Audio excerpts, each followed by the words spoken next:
Are you going to do the little intro? Yeah, I'll do it right now. I just want to make sure that it's coming on.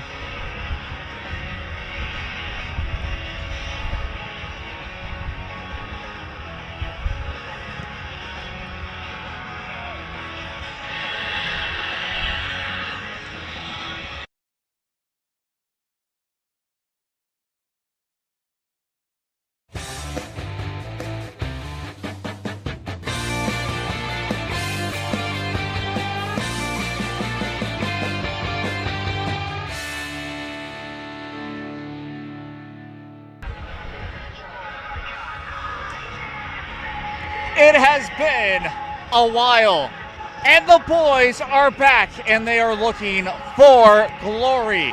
Hello, everyone. I'm Jacob Young. This is, well, RGV Red Crown Soccer, and we are here back at Harlingen Field to protect the nest, of course, for the RGV Red Crowns, playing against none other than beautiful, Put it a little bit lower. well, Capital City Soccer Club. This is going to be a big thing in general for this team, and it's very, very exciting.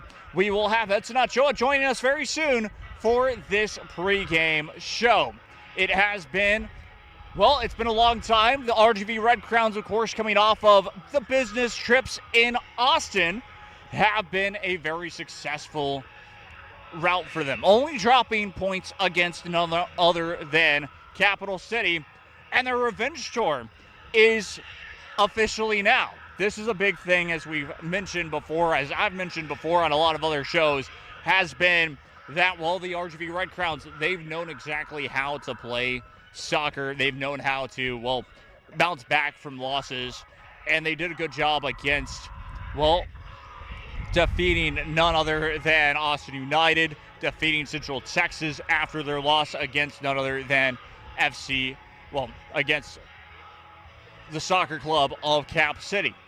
And now going into this one, the RGV Red Crowns locked themselves into the playoffs last week. That was a big thing. The RGV Red Crowns locking themselves in the playoffs mean that now all they have to do is worry about finishing top two in the, well, in the League for Clubs South Texas Conference. And now I'm joined by Edson Ochoa. Edson, how are you doing, sir? Jacob, it's finally time that we are back.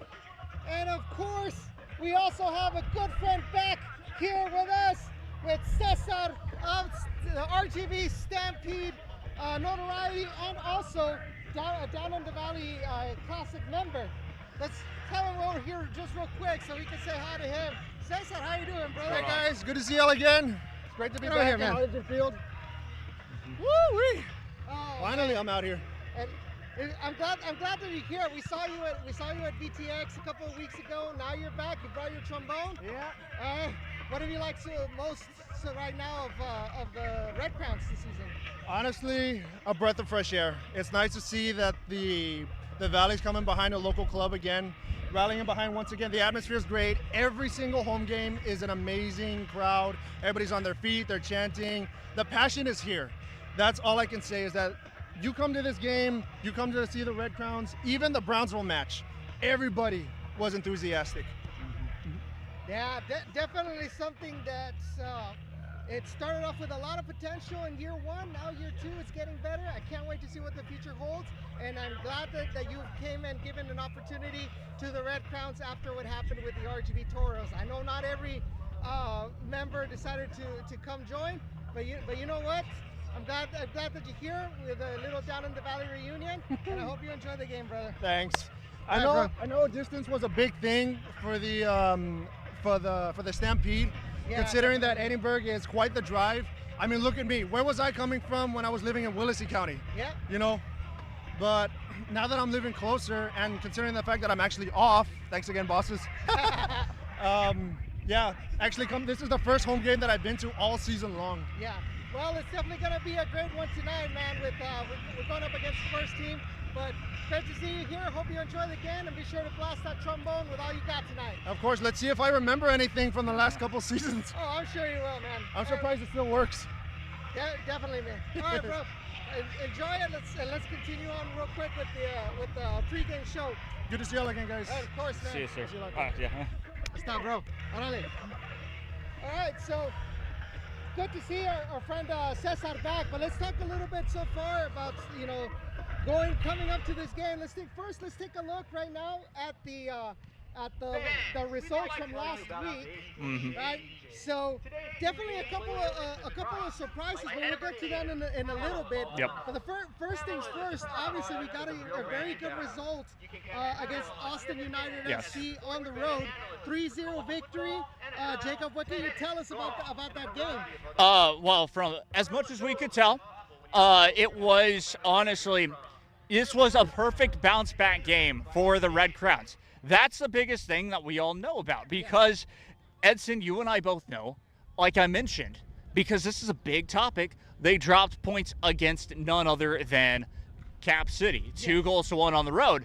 And so you're thinking to yourself, okay, how can this team bounce back? Because sometimes the team loses the game, it gets in their head, and then they may drop another one, even against a team that they have dominated this season, particularly against. Yeah. And so that was big. It was a fast start. It was an upbeat start for this team to come out of. And sure enough, scoring early, getting in that rhythm, that was key. And sure enough, I really enjoyed it because of that situation. Yeah, definitely. Just real quick before we continue on talking about that particular game. So other results in that game, we had Capital City SC, the team we're playing up against, defeated FC Westlake 3-1. This was on the 20th as well. And of course, our neighbors here from Brownsville, they got a good result with a 2-1 victory over Central Texas Coyotes FC. And the last game of the week, which is really going to bring something we talk about, is there was a forfeit from FC Westlake against Central Texas Coyotes FC during the week on Wednesday, right? Yeah. So they get on the books a 3-0 result to Central Texas Coyotes FC. Yeah, and this was a big thing too because Central Texas Coyotes had a weird schedule going into it. This was the biggest thing. Central Texas all of a sudden by June had already played about 6 games. Yeah. And then by now have officially finished up their regular season. Basically, yeah. They're locked into the playoffs. They're at a 3 seed at the moment. Here's the biggest thing. They got those 3 points and now they're at 12 points. Yeah. And yes, with BTX beating them that last week, that made things very interesting for the playoffs. Definitely. Let's go ahead and show the standings as of right now. Now that you mentioned it, just so you can see where we are at so far. Just so you can see where you are at so far in the standings, right? So obviously we're talking about Capital City SC being in first place. Yeah. Right?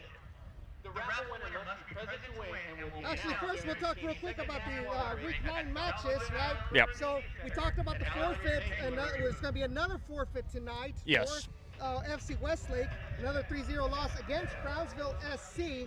Obviously, right now at 7:30, we got the Red Crowns taking on Capital City SC, and then on Sunday, there was supposed to be, or actually no, on Sunday, Brownsville SC will take on Capital City SC. But this time it'll be actually not at Brownsville Sports Park. Gotta mention this before oh my goodness, yeah. Yes, Brownsville SC will be taking on Capital City at Sam's Stadium on Sunday at 7:30. And then, obviously, the Red Crowns were supposed to take on FC Westlake on Sunday as well, but they will forfeit that game with another 3-0 loss, so there will be no official game happening on Sunday. Right? So now let's take a look at the standings for the South Texas Conference. Right? We'll see it right now. Obviously, we're talking about Capital City being in first place, right? Currently with 21.7 matches played. The Red Crowns are currently 19. With all of these forfeits taken into consideration, right? So they're currently in second place. Central Texas Coyotes are still in third place, as Jacob mentioned. And then Brownsville SC, I keep saying Brownsville City. Brownsville SC are currently in playoff position in fourth place, with 10 points and 8 matches played. Yep. FC Westlake, with all of their matches officially being technically considered, they stay in 10th place, and with the goal difference so far, they are officially eliminated from the playoffs. And currently in last place, we have Austin United FC, 4. right, with only 4 points. But Jacob, Brownsville SC, we did not think that they would make playoffs this season, and No. looks like they have. No, we did not think that they would make playoffs. They have officially clinched at least the 4th seed, at least, just like the Red Crowns have clinched at least the 4th seed. Or basically, point is, home field is still up for grabs for at least the 2nd spot. Yes. And so that becomes very interesting for this team. And that becomes very interesting for BTX Soccer Club. They could get as high as 3rd place. They're not expected to win this Sunday against Capital City, the number 1 team. Yeah. And then Saturday, of course, back here at the Nest, that's up for grabs too. So they can get 3rd place. Brownsville, Texas can. All they have to do is win on Sunday or win next Saturday back at Harlingen Field. Yes. And they can clinch both third place, as we mentioned, because of the situation with Central Texas Coyotes FC already finishing their season. As for the Red Crowns, now, a win here would be key to locking up 2nd place. Definitely. And that's a key thing because they already have the 19 points due to, well, what's expected to be a forfeit this Sunday. And that is official by the league itself because the league posted on Instagram as well the updated standings, and the RGV Red Crowns now have 19 points. Correct. Yes, and in the website as well, you could see that for today's game against BTX and Sunday's game against us, they have officially already have this 3-0 defeat, you know, through the forfeit. But Jacob, now let's focus right now on back on the game against Austin United FC. Okay. And actually their away tour. Right? Their away tour, yep. One of the interesting aspects, specifically about the Austin United game, was that it was pretty much a lineup that allowed these younger players, you know, to get an opportunity. Obviously, we've talked about Jerry, we've talked about Ramon, right, and other players, you know, that are getting some of these opportunities. JC Alvarez on goal, you know, and yet they still were able to get a good result against Austin United, despite not having. And not only in this match against Austin, but also throughout the whole tour, like I mentioned. Yes. Without the likes of Chelo Martinez and Edmundo Lorca. Yeah. What did you see from them? I mean, I saw a team step up. For the most part during the season, I saw them step up. Yes. On the road trip especially, because if you're without a senior player that, again, we've mentioned multiple times, his USL championship experience, is a man who can score free kicks from just about anywhere, as he's proven back at the Nest and proven in his USL days. That's big. And then Edmundo Lorca on top of that, stepping in, he, of course, not being there. You think about it, it proves that the front office, everyone knew what they were doing when they made this roster, because they knew the players that would be on that field would be wanting to step up. This is semi-pro soccer for a reason. They want that pro contract when it comes down to it, and so they're going to make sure to secure a win. And this team not only are believers, but they also have rallied around each other. That's the biggest thing, and making sure to step up to get those wins. Yeah. Massive, massive deal when it comes to playing against teams like Capital City that have officially gone to the locker room before the start of this match. It's key. It's very key when it comes down to it to have a team like this, and they believed in each other, and sure enough have proven it day in and day out at practice, and proven it with the results. They didn't drop a game until they dropped a game against the undefeated Capital City, have not lost a match soccer club. Yeah, but today I feel like it's going to be different, right? Just the fact that we have Edmundo Lorca, and we also have Isidro Martinez back. Yes. Well, he's going to be on the bench today, right? But he's back. He's going to be available, right? Yes. So real quick before we go to a quick commercial break, because we're about to get ready for the start of this matchup. Jacob, give us, I know you posted it on Instagram, Yes. give us the keys to the game for tonight. Keys to the match for the game tonight, very simple. This team has to make sure to stay focused not for 90 minutes. They cannot allow themselves to get lazy. They cannot allow themselves to let Capital City get under their skin. That is my main fact. The biggest thing is midfield has to be working perfectly with the defense as well, because we cannot allow for JC Alvarez or whoever's in on goal. I need to check the roster, but basically to be the last defense. You don't want that to be the case. And then the strikers from left wing, right wing, of course, the number 9 have to be in sync together as well. They have to work perfectly. And again, the biggest thing is not allowing the opposition to get under their skin, keeping that possession, and of course, the biggest thing, scoring more goals than the other team. Yeah, definitely. The biggest point right there, Jacob, is the fact about not letting the opposing team get on their skin. Yes. We saw it against BTX on the road. Yes. We saw it against Capital City on the road. Yeah. They tended to allow themselves to get irked by the opposing team when they're playing dirty or, trash talking and all of that. Yes. Same thing I've told my girls at the Lady Patriots. Don't let them get on your skin. Focus on your tactics, focus on your gameplay, yes, and everything else will fall into place. If they're going to be kicking you, if they're going to be, talking crap about you, insulting you, let the referee take care of it. You worry about your game. You worry about you scoring goals against Capital City. Everything else will happen. The referee hopefully will take care of it. But we have to protect the nest tonight. But we will be back. Thank you guys for tuning in this quick little pregame show. We'll be back in just a couple of moments. In the meantime, let's go to commercials while we wait for the start of this RGV Red Crowns versus Capital City SC here at Harlingen Field.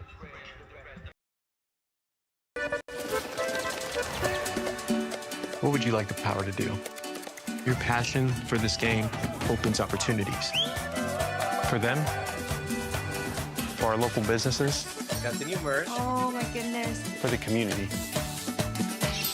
Because when local businesses thrive, Thank you so much. the community also thrives. Bank of America champions everyone who dares to ask, what would you like the power to do? That's the way we're going to run it.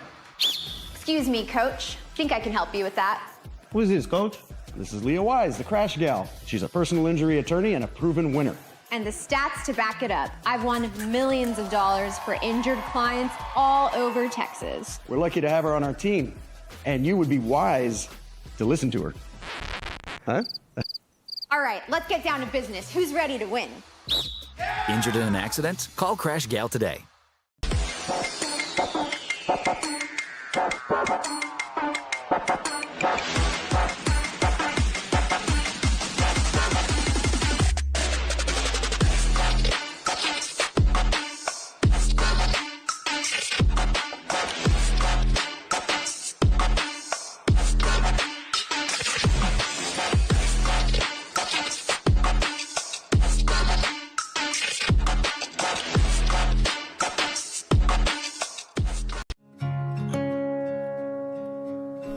There's a leisurely lunch with friends.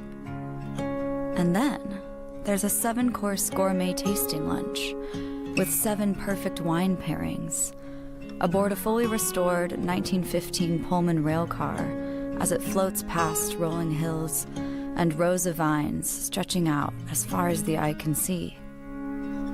Napa Valley. Live a little, or a lot.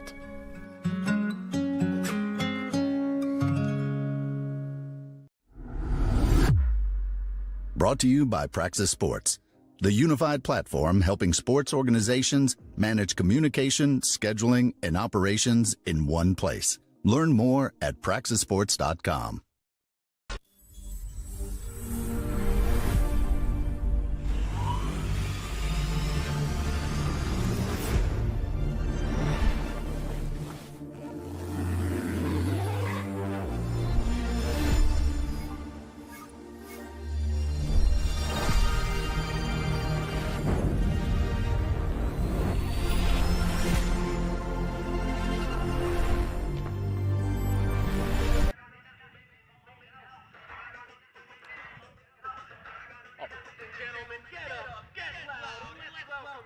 It has been a while, and the boys are back.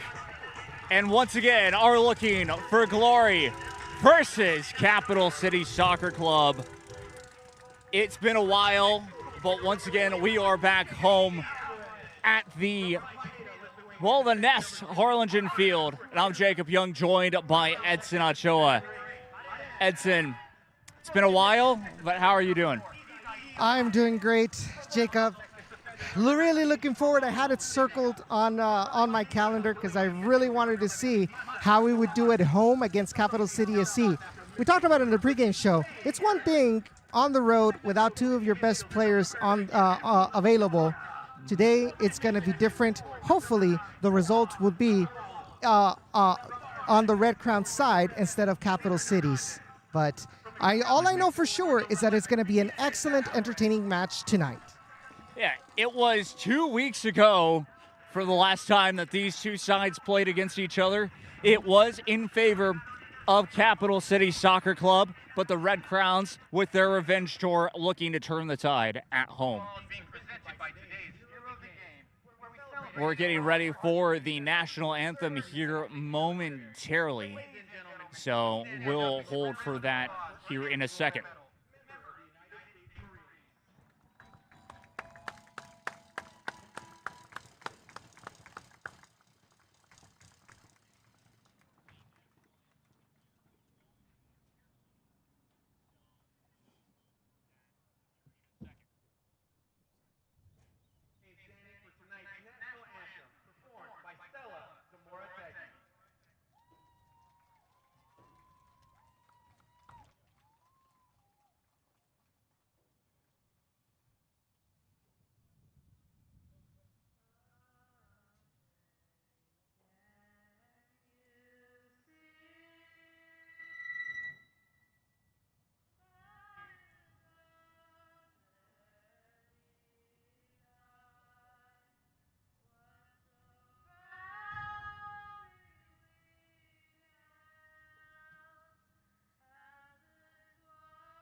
It is a beautiful afternoon here in Harlingen, Texas. A little bit windy, Jacob, but otherwise beautiful weather.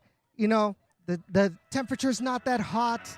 No. You know, the sun is about to set. There is no threat of any rain whatsoever. Perfect day to play some soccer. Yeah, exactly. I mean, we're talking about how hot it's been all week, and all of a sudden this weekend, I should say, the wind is starting to blow, and that is a key thing. That's going to be a factor here in this match. Something that I didn't necessarily talk about during the pregame show, but something that you can bring up now is exactly this. With the wind, it looks like it is blowing towards where Capital City will have advantage here in the first half. Just a bit strong, so it will affect the pace of the soccer ball here early on in this match. That's going to be big. Again, biggest thing is if the RGV Red Crowns can get a goal here early on, really capitalize on this crowd here tonight, that'll be a big thing. All right, so let's take a look at the starting 11 for the RGV Red Crowns, ladies and gentlemen. So, in the goalkeeper position, we are going to have number 21, Juan Carlos Alvarez. Line of 4 in the back, which we'll see right now. We will have Arnas Curaquinas, Arev Vera, Isaid Gomez, and Ramon Zúñiga in the defensive line of 4 back there. 2 central defensive midfielders, Edmundo Lorca, number 13, and number 17, Matas Dumalacas, is going to be their defensive holding midfielders. A central attacking midfielder in Cade Erickson. We didn't talk about him, but he makes a return to the Red Crowns for this season. And up on top, we've got Dylan Hernandez, left winger, number 7. Right winger, number 11, Vicente Alvarez. And number 9, the player that has come in and made a big impact so far this season, number 9, Johan Arevalo. Yeah, Johan Arevalo, somebody up. Well, yeah, we haven't really talked much about him at all, Edson. And that's also been a key thing because we've seen him mainly on the road, too. So it's been a big deal for this team to be able to really take advantage of, take care of this opportunity to really be exceptional. This is a nice starting 11 for this team. Your substitutes, of course, with Yanez, Rivera, Vita, Tavares, Martinez, Gonzalez, Rosales, Galvan, and Valencia, as well as Mateos. Those are who are available on the bench, and I'm sure that we will use that here this evening as well. There will be a hydration break around the probably 25th or 20 to 27th minute here this evening, and it will be the same thing in the second half. Reason being, here's your temperature. It's 89 degrees Fahrenheit. That will be at kickoff at 8 p.m. It will be 87 degrees Fahrenheit. The humidity is what will get you 9 times out of 10, and well, it's still pretty much feels like 90 to 100 degrees Fahrenheit. Game on here from Harlingen Field. And straight away, the RGV Red Crowns trying to go forward off near that right wing. That will go out of play, and it's going to be a throw-in for Capital City Soccer Club. Will be a throw-in once again, played quickly down the left wing, headed back away for the RGV Red Crowns. The Red Crowns trying to control that possession. Cade Erickson was trying to get on the end of it, wasn't able to, but now the Red Crowns will set things up off that right wing. Trying to control it. 2 defenders were with it. Will try to spin it back around. Has an opportunity very quickly. And that final third, Vicente Alvarez trying to fight for it. That's going to be deflected, but not away. Strike on goal. Oh, my goodness. Top left corner, back of the net. It's 1-0. RGV Red Crowns. Cade Erickson gets mugged near the left corner flag. Oh, my goodness me. 1-0. Your score, RGV Red Crowns take the lead.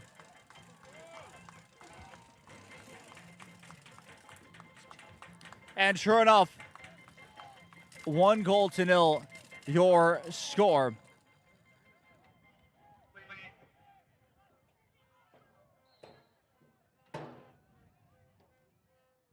And, well, back to the action in front we go now. RGV Red Crowns did exactly what I said in the pregame show, Edson, because all of a sudden it's 1-0, and the Red Crowns are starting to push forward. But here's the thing. The RGV Red Crowns have had this happen to them before, where quickly after the goal has been scored, well, the equalizer happens. So the Red Crowns cannot allow that to happen. Referee says 50-50 challenge, and it will be back to the Red Crowns with possession. We'll set it up near midfield, trying to send it forward. Headed back forward. No one will get there in the end. It's going to be a race to it. Vicente Alvarez was on the end of it, and it will be a throw-in for the RGV Red Crowns. 1-0 your score. And sends that one forward off near the left wing. That's going to be deflected and just cleared out of the final third. The RGV Red Crowns bringing that press, bringing that pressure, as once again, it just has really helped out for the Red Crowns here in this first half. I thought that it was going towards where Capital City was for the win, but that's not going to be the case. Meanwhile, though, on the end of it, J.C. Alvarez will have to get back to it and just sends it away from danger. Still in the final third, playing it all the way back near that left back possession. It's going to go out of play. It is going to be a throw-in for Capital City. We'll throw it in near midfield. We mentioned before in this match, all 4 teams that have made the playoffs officially, and these are the top 2 in this side. The Red Crowns are just trying to fight for that second position. They still have a chance at first, but it is an outside chance for it. They have to have a lot of things happen to them with the Capital City Soccer Club dropping a couple more matches besides the one here this evening. Good play, though, near midfield from the RGV Red Crowns. Cross trying to get it inside the box. It's going to be headed near the final third. Keeper will pick it back up for Austin United for Capital City Soccer Club.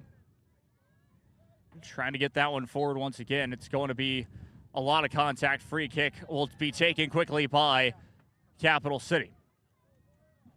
Has help up front, trying to get there. Able to do so, but good defensive work from the RGV Red Crowns once again.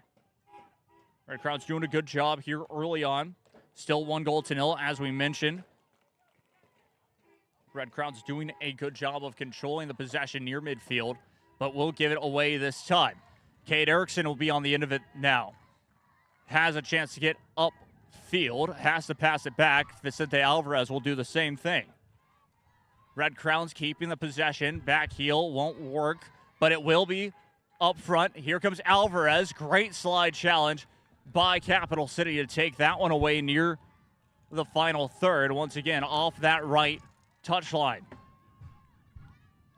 Capital City Soccer Club with a good classic jersey color that have their stripes as well. They were wearing some interesting warm-up gear, but now, of course, in their classic jerseys that almost look like the Argentina jerseys, to be exact. Meanwhile, though, I was about to say that. Exactly, and played all the way back to the keeper, J.C. Alvarez. So now the biggest thing, right, is how many times, I want to say it's probably 0.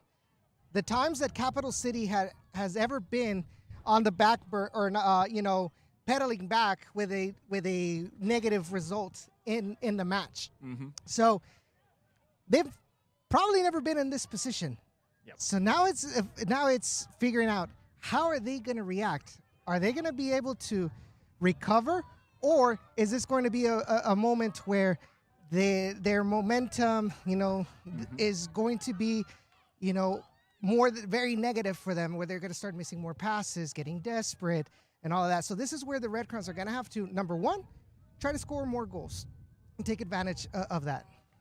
Indeed. It's been a lot of passing over to that right wing, and Capital City, Edson, have been struggling to kind of get away with it, as in just clear it away, because, again, it's another throw-in for the RGV Red Crowns in another dangerous area. They have been dangerous here, trying to get that one forward, not able to get that one to work that time, and it's going to be taken back away. Here come Capital City. Sends it forward, near the final third. Has help inside the box, well defended there. We'll have to turn it back around and play back out. Yeah, good job by Isaid Gomez. They're not allowing him to get comfortable inside the 18, have to force him out, and they're able to recover the ball now. But they lose it really quick, but it is going to be a foul called in favor of the Red Crowns. That contact was made against Vicente Alvarez, so now it's a free kick opportunity for the Red Crowns. Yeah, nowhere for Alvarez to go there, just too much contact. Meanwhile, they'll send it forward near the left wing. Just a long ball forward, trying to get there. Won't be able to as Dylan Hernandez just goes out of play for a Capital City Soccer Club goal kick. 1-0 early on. One of the earliest goals that the Red Crowns have ever scored in history happens to be back at home. Very unexpected, may I add. I think nobody had in their bingo card. Like I think even the most careful. Takes a strike. That's going to be just wide left of the post. I was going to say that I don't think even the most positive, number one fan, of the Red Crowns would ever imagine that we would have an early goal against the number one team in the South Texas Conference, actually, of the whole nation in the League for Clubs. Well, Edson, I mean, that was my key to the match, was scoring early. But did I expect it to happen? Not necessarily, but this team has been good to score early. And being able to keep the lead, that's a different story. Meanwhile, though, counterattack possibility for Capital City. Has help forward. Contact is made. Advantage will be played. Trying to cross it inside the box. It's going to be deflected. Kate Erickson trying to get on the end of it. Won't be able to. It'll be played out all the way to the right wing. Trying to cut that one inside. And will be just muscled off the ball and muscles back onto it. Inside the final third, Cade will pass it back. And meanwhile, the Red Crowns will play it out of their own end. Yeah, a little bit of miscommunication there between Ramon Zúñiga and Edmundo Lorca. They each thought that the other player was going to get the ball. And a little bit right there of that confusion almost led to a dangerous opportunity for Capital City, but they were able to recover. Yeah, back into the final third once again. And now the Red Crowns are able to just clear this one away. Gets it near midfield. But just from behind again, another good challenge from the Capital City. Seen exactly why this team has been so good this season. Not being able to give up a fight even for just possession. Sends that one forward, and that's going to be cleared away by the Red Crowns. Counter-attacking opportunity. Sends it forward. Keeper comes off his line, and it will just be played back to him. He played out wide near the right touchline. Short one. It's going to go out of play. It is going to be a throw-in for the Red Crowns. Good pressure there by Dylan Hernandez. Just made the defender lose his balance, claiming he's talking to the referee saying, hey, that should have been a push. That should have been a foul. The referee said play on, but it's those things that are careful. Exactly. Another opportunity off the woodwork and in! Oh my, it's 2-0, and we're only 10 minutes into this one. We've never seen Johan Arevalo at home. We first started seeing him in this away tour in Austin, Texas, and now for the first time here at Harlingen Field, Johan Arevalo scores a goal for the Red Crowns, and now it is going to be 2-0 for RGV. But take a look real quick at the play, Jacob. Off of a throw-in, Johan Arevalo shielding the ball correctly, managed to get a touch to it before the keeper would get to it, and that goes into the back of the net, 2-0, but we're seeing why Johan Arevalo came in with a lot of hype. Exactly, and he was late into getting here because due to school. So we missed him for the home matches that were successful. Missed him against, of course, BTX Soccer Club, but now all of a sudden just seeing the difference that he has made for this club is massive. 2-0 early on in this first half. Again, 11 minutes in, this team cannot slow down because 2-0 could be a very dangerous play. Meanwhile, Dumalakas passes that one out to the right wing position. Not only that, Jacob, but also you cannot, even with this 2-0 scoreline, you cannot go ahead and relax and say, oh, we have this in the back. You have to respect Capital City.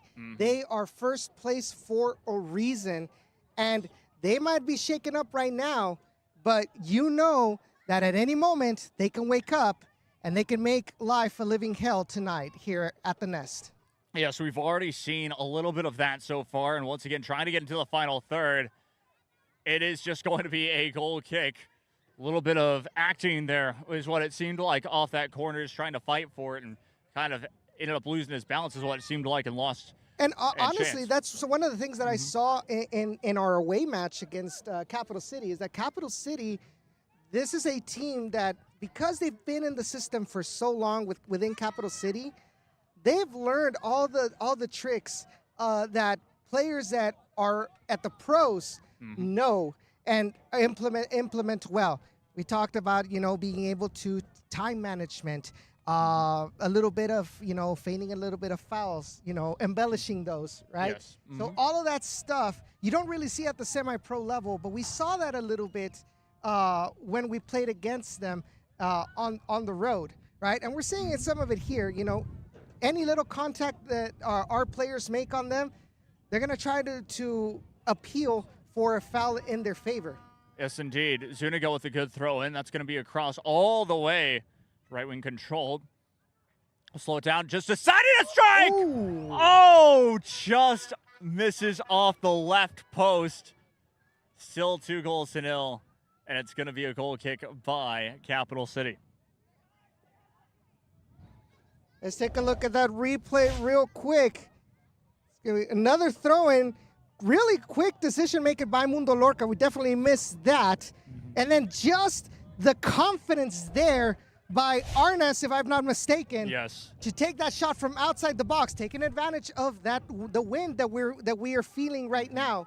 But that was a close call for a third goal for the Red Crowns. Indeed. Hernandez was trying to give a good give and go. That's just going to miss. I believe it was deflected. Yes, indeed, because it looks like it is going to be a corner kick taken by Cade Erickson, something that we have not seen so far at home once again, because Cade Erickson happened to join the team right after the homestand that the RGV Red Crowns had.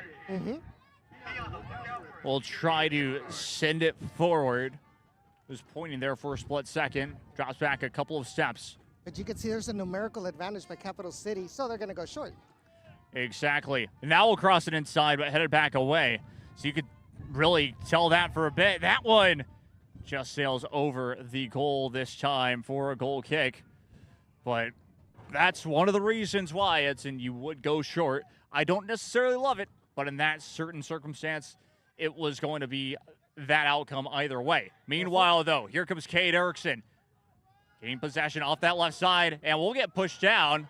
Referee says play on. Referee saying play on. Definitely don't agree with that, but okay. He's down in the corner. We'll get back to that in a second. Meanwhile, Capital City with an opportunity. Now the referee will stop play. Don't know why that was not called a foul, and the RGV Red Crowns will argue that a bit because that was a dangerous play, and we did see that was a push on the back. Exactly. We did see two hands going into the back of Cade Erickson. Yeah. He's still slow to get up. And the worst part is, like, it wasn't that he was far away, and he had a good angle to see it. He just decided not to play it. Whether it's, I guess he's more of those kind of let play on kind of referees. I don't think I've ever seen him, but I really think that this should have been called a foul, because of the blatant push on the back of Cade Erickson. But yes. And you can see on the screen right now, he's still talking to the referee. Same thing with Edmundo as well. Those are, and I go back to, of course, the point from the pregame show, Edson. Those are the two that I'd like to see if something happens like that, to be able to talk to the referee after the play and not during. Exactly. They are the voice of experience here, right? So, careful. Meanwhile, though, back to the action in front. Here comes the Red Crown sending it forward. Opportunity, trying to get to Vicente Alvarez, and almost does. It was a good idea because Vicente Alvarez right now, he's been working that right wing very well and almost getting a couple of those to really go his way.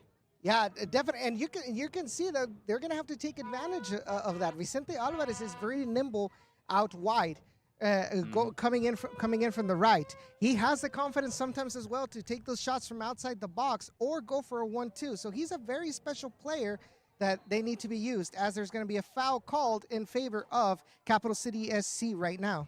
Yeah, exactly. Set piece opportunity here. It's right outside of the box in a very dangerous area.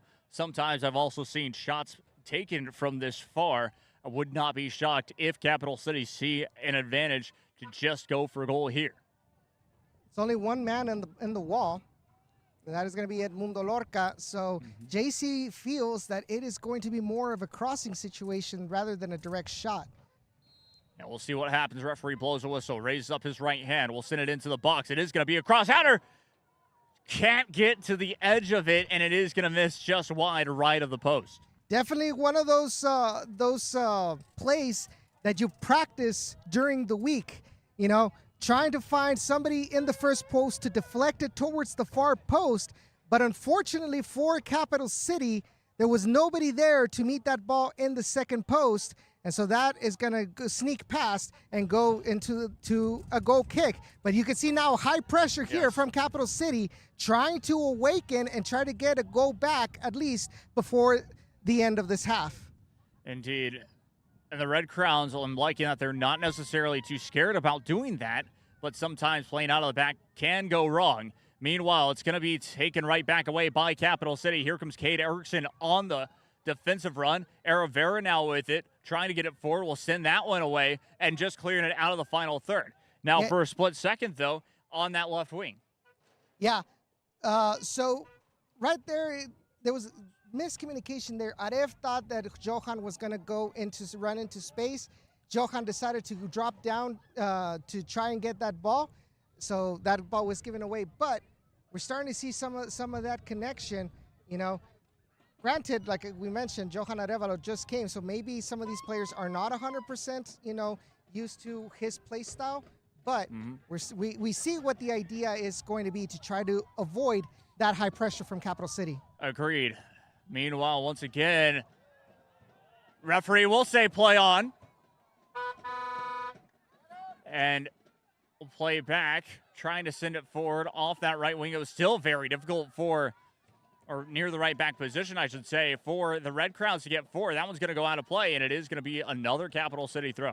So I like the sacrifice that I'm seeing from Cade Erickson. You know, despite him being technically an attacking midfielder, he drops down and helped defend. We've seen a couple of plays so far in these first almost 20 minutes of the game where Cade Erickson has had good defensive actions to at least stop a dangerous play. And there's going to be a foul called right now against Cade Erickson. And this is going to be a dangerous free kick in favor of Capital City. Yeah, it's going to be right outside of the box. Once again, it was just one of those situations where you're fighting for the ball, misjudging it, and I believe he ended up stepping on his foot. Yeah. That was the foul. And now a free kick opportunity, set piece. Once again, just right outside of the touch line. Probably another crossing situation. That's what JC feels as we see it. Referee blows the whistle, sends it inside. It's going to be a strike, and JC Alvarez to the rescue. I really think that the intention was more of a cross, but the wind actually took it towards the direction of goal. Okay. Meanwhile, a counterattack. Here comes Cade Erickson. We'll play the through ball. Alvarez will just get muscled off the ball. Last touched by the Red Crowns. It looks like it bounced back off of him, and it is going to be a throw-in for Capital City. Yeah, but good.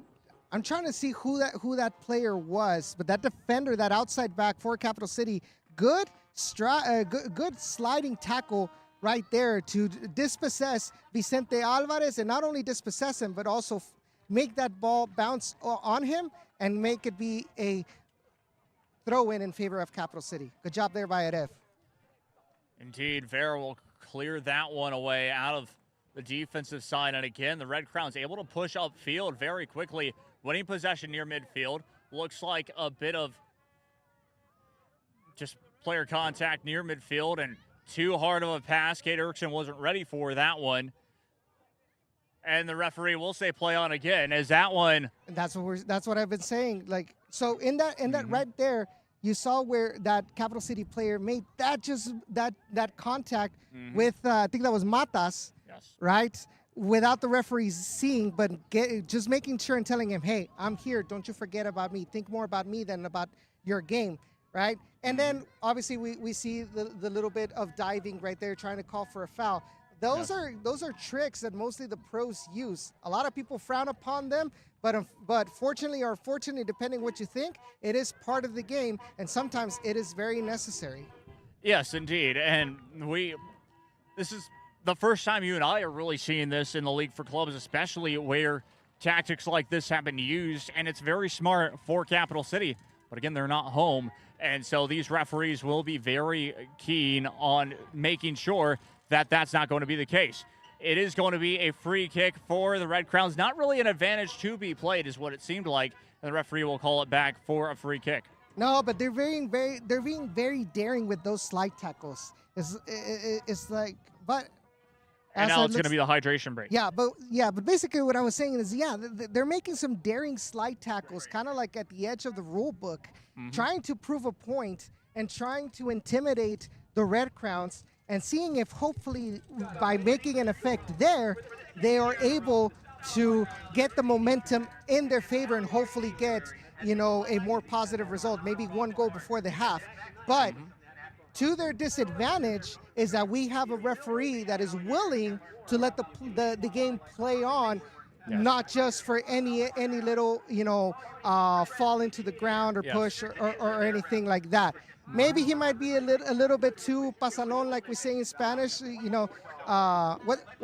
What's the word? What's the word in English, Jacob? Help me out. English is hard. English. Basically, like he's willing to let things pass. Yes. We saw it in that context with Kate Erickson, right? So, but that plays against what Capital City wants to do with what we talked about. Yes, and indeed, and I really do enjoy that right now. And you can see what Coach Rafa, even on the screen right now, is talking to his players about, and it has been very well. It has been very good from this side for the Red Crowns to be able to really just control the momentum, control the advantages that they've had going forward, and back and forth so far for these two sides. But as for Capital City, they've had a couple of opportunities that's in on goal, just have not been able to take advantage of it. And for the most part, like I mentioned, they just seem frustrated with everyone. You can tell they're uncomfortable being in the situation, right? In the game at home, they had the score in their favor, and the way they passed the ball around, the way that they pressed, they looked so comfortable there to play their game. Yep. Here, not so much. I agree. Right? That early goal was a shock to Capital City's plans. It's one of those goals, we call it in Spanish, we say in Spanish, el gol es el táctico, right? An early goal can pretty much obliterate whatever game plan the coach had for his team, right? And now, you never expect to concede a goal so early, and now you have to modify everything, that you had planned, especially if you thought that you would have, an advantage over your opposing team. Now you have to change everything around to turn it around, right? And get a positive result. And in between that, there's a lot of confusion, and especially if things still don't go their way, in this case, the Red Crowns get a second goal. The Capital City is not able to get some dangerous opportunities there, and that all plays in the psychological factor. Yes, indeed. Good dummy almost by Kay. That's just going to be a chip trying to get to Erickson there. It's going to be a save made by the keeper. Will try to roll it fast and not able to. And good defensive work, good effort by the Red Crowns to not allow for a quick counterattack to happen from Capital City. They'll play it out short. The space will be closed pretty quickly by the Red Crowns. We'll send it forward. 50-50 header will be won by Capital City. Played forward. Thought about doing the back heel pass. Decided not to. We'll play it back in the end. Trying to set it up again. Space is closed very quickly, and we'll have to play it back once more. And that's exactly what the defense needs to do. They have to force them back and not make them comfortable enough to see a passing lane or a shooting lane open up for them, especially with this wind, that is blowing, I think, north, if the flags are correct. Yeah, so now it's blowing more towards our face, Edson, so it's not even blowing towards really one direction. It will still benefit, for the most part, the Red Crowns in this first half, though. Sending it back inside the final third. Pressure saved by JC Alvarez, and will be cleared away out of the final third for the time being. Lorca able to clear that one. Here comes a counterattack. Gets it to Erickson. Run will start. Plays a through ball. Just one player to you. What a sliding challenge by Capital City to make it work. That's going to be a foul called. And it will be a free kick for Capital City. Beautiful, well-timed slide tackle from the center back. Last hope for Capital City because it looked like it was going to be a 3-0 in their face, but he's able to get that dispossession from Johan Arevalo and is able to attract a foul, that will allow them to put themselves organized back on the field. Yeah, it was a good situation there. It will be a throw-in for the RGV Red Crowns because meanwhile, Edson, like you mentioned, that free kick now means nothing because the Red Crowns have the possession back and will be another throw-in to be taken off that left touchline opportunity. We'll send it forward. Has a strike. Saved. That time. Good opportunity. Good try by none other than Dylan Hernandez, though counterattack has to be stopped quickly and will be. Rivera will send that one forward down to the left side of the touchline and played all the way back to Erev again. Vera now with the play out to the right side. Trying for a long pass will be intercepted near midfield. Referee did not like that contact. It will be a free kick over on that left side. A little bit of extracurricular activity after. That's the desperation from Capital City.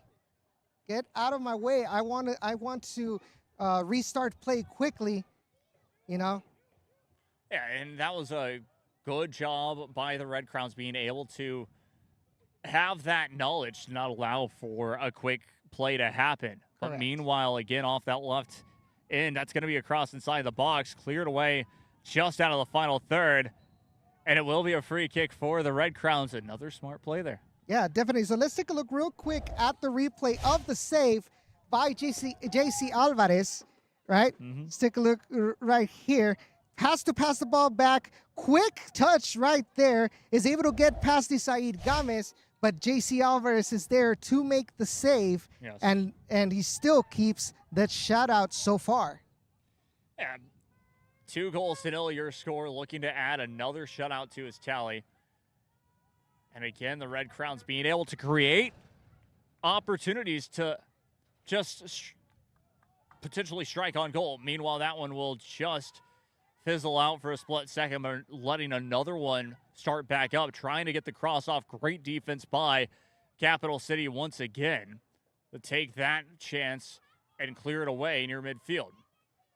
50-50 ball, though, will be won by the Red Crowns. Sprinklers coming on the sideline only, but not on the main field. Seems legit. And that will go out of play. At least it's not on the field. We've had that happen before. Oh, yeah. in different games, obviously, in different matches, but not here particularly. Fun fact about that, I was one time calling a match at beautiful Marine Military Academy up in Harlingen, Texas as well, not too far from here. Closer to the airport to be exact.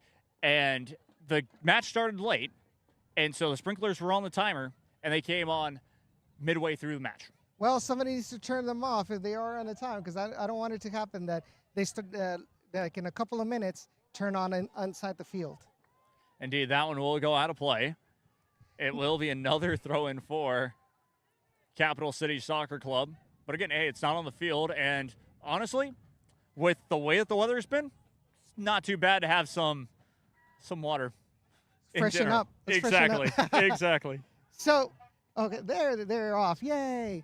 Anyway, what I was going to say right now, and this is just a quick observation I'm making, but I feel that for the most part, Capital City, at least when it comes to strength and build of, the players, they have an advantage over the Red Crowns, especially offensively. Ooh, careful here. And here we go. Cade Erickson, opportunity, sends it back. We'll set it up.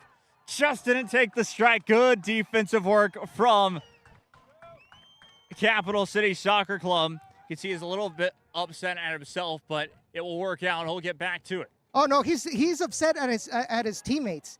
Definitely telling them why they lose the ball so deep in their own field, right?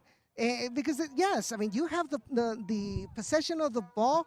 I guess they try to be a little bit cute, trying to do something they were not supposed to, not playing simple, and they end up losing. It almost gave another opportunity for the Red Crowns. Taken right back away for a split second, but a great defensive effort by Dylan Hernandez. Here come the Red Crowns going forward once again. Here's Alvarez. Vicente Alvarez trying to slow it down. 50-50 challenge taken right back away by Capital City. They'll try to move up forward once again. Send it forward near the right wing. But that's what I'm saying. Like that, I feel that when it comes to strength, Capital City, whenever they shield the ball, they're able to shield it better against Capital City. And it looks like there's going to be a handball. Yes, handball is the call against Capital City Soccer Club. It will be a free kick, and it looks like Rivera to take it. He'll have help, of course, off that left wing. He has liked to go to the right wing a lot, possibly trying to play it short. And we'll do exactly that, playing it all the way back to the keeper. But that's because he sees that there's a numeric advantage there up on top, you know, from Capital City's defenders. So really, and considering also that strength disadvantage and height disadvantage, you don't want to play it up high because you know you're going to lose it. And you just saw it right now. Try to play it up high, and it is easily recovered by the center back, heads it back to the goalkeeper. Indeed. Playing it short off that left wing will go out of play. Quick Capital City throw. One thing, of course, that has happened to this stadium here recently, as I just noticed this as well, Edson, no more baseball scoreboard from back from the White Wings days, and so that might be a question of when will the Red Crowns maybe get a screen to go right there. But we'll going back to the action in front, played out wide near the left wing, has an opportunity. Sends it forward, good job. Trying to control it, won't be able to get that one to Hernandez. Yeah, I saw what the idea was, trying to hand it over first touch over to Dylan Hernandez. Just couldn't get a good enough contact with his chest to direct it over to Dylan. Oof. And that was an interesting sequence of events. Hernandez trying to get it forward across, actually, and it almost worked out in the end. Referee will halt play. It is going to be a stoppage. One of the Red Crowns players are down on the field. We'll see if we can get to who it is. But he'll be down for a split second. Just needing a break. I wonder if when he tried to go for that pass, maybe he stepped on on his ankle, or just twisted his ankle or something. Possibly. They're looks like it's flexing the knee. his knee. So not. And they got the that best is news Said, I think. for exactly. Yeah, it looks like Gomez. Indeed, doesn't look like the best thing, but. But here comes the magical spray. Exactly. Looking more like his hamstring now, or his groin, because they're spraying it around that area. So hopefully it's just a cramp and he'll be okay. It looks like he's going to be okay, because I feel if losing Isaid Gomez in the back will definitely be a blow for the Red Crowns. Indeed, at least this early in the match, yes. Because the second half, maybe seeing a substitution like that could work out, but we'll see. Still about 36 minutes into the match. We're probably expecting now 3 minutes maybe of stoppage time at the end of this first half. I think more like 4 or 5, because we've obviously had a hydration break. We had this injury from Isaid. And 2 goals, right? yes. Yes. I exactly see where you're coming from. We have not necessarily had the success in the first half of having a long first half with the timing. That's why I'd expect it to be maybe a minute shorter. But who knows? Because this looks like a different referee staff than we've normally had at home as well. Yeah, I think if you look back at some of our previous games, we've kind of said similar. Oh, it's probably going to be like 5-6 minutes, and it's only like a minute and a half or 2 minutes of stoppage time, despite having the hydration break. But so far now, the Red Crowns, careful here. Being This is not what exactly. Too complacent right now by Rivera.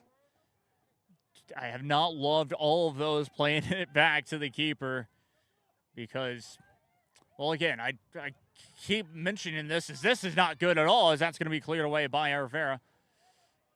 Little bit of complacency here from Yes. Arev. That's not the first time he's done it, in these last couple of minutes where he retains the ball, and is waiting there, allowing for two players to go and make the pressing on him and have a couple of close calls where he's able to clear the ball out before he ends up losing it. But that is dangerous, and he has to know when to do it and when to not do it, especially when your fellow center back is out waiting to get back onto the field. Indeed, yes. The Red Crowns were playing with 10 men for a split second there. Vera will go back to it and grabbing that possession, just chipping it back to Cade Erickson. Cade Erickson will play it back again. Alvarez will have to clear that one away, and it has been very interesting on that side. I feel like Arev is not concentrated right now. Like right then and there, Cade wanted to pass the ball to him. He was looking somewhere else. Yes. Come on, Arev. Like, with your experience so far with the Red Crowns, that's something that they must not do. That's going to be a strike that's just going to go wide right of the goal. Still 2-0. It is going to be a goal kick for JC Alvarez. And the Red Crowns, he'll have Rivera to his left. I'd really like to see them go deep with this goal kick, and yes, indeed, he will. That's going to go headed back away by Capital City, but that's going to go out of play, and now it's going to be a throw-in. We've seen something very similar here so far, is that it seems like on long passes, Capital City have not been successful on retaining possession after it. Correct. Meanwhile, again, another long through ball. Can it be controlled? In the cross, but no one will be in the box. Cade Erickson will be defending. 50-50 challenge, and we'll go back to it. And even Cade Erickson making sure that he does not get any contact afterwards. That's exactly what I was talking about, not letting,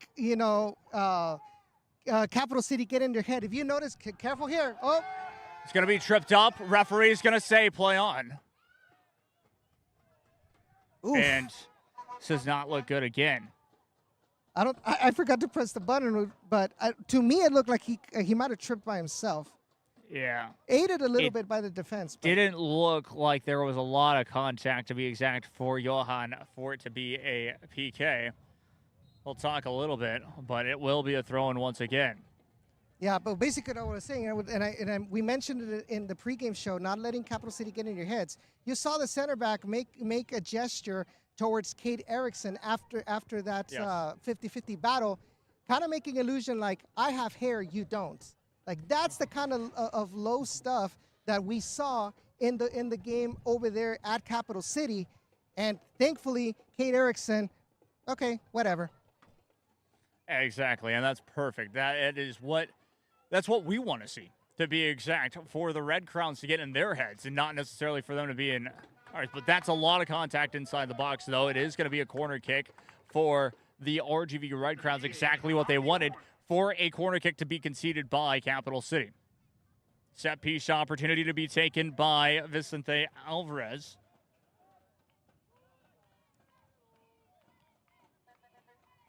Moves back 4 feet, 4 steps to be exact, crosses it inside the box. It is a nice one, but headed back away by Capital City. We headed back. Vera will try to get on the end of it and just to make sure that it goes out of play for another throw-in. The problem here is that in these set pieces, yes, Capital City puts almost everybody except one player in their 18-yard box. So it is going to be difficult to try to win that ball in the air. The cross has to be pinned with pinpoint accuracy to be able to beat that numerical disadvantage from the defenders. And look at that defensive effort, and it looks like he got slapped in the face.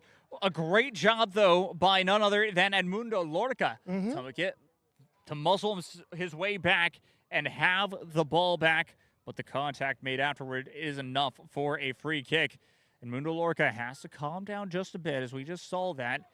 The other guy was trying to shake his hand, and he slapped it away.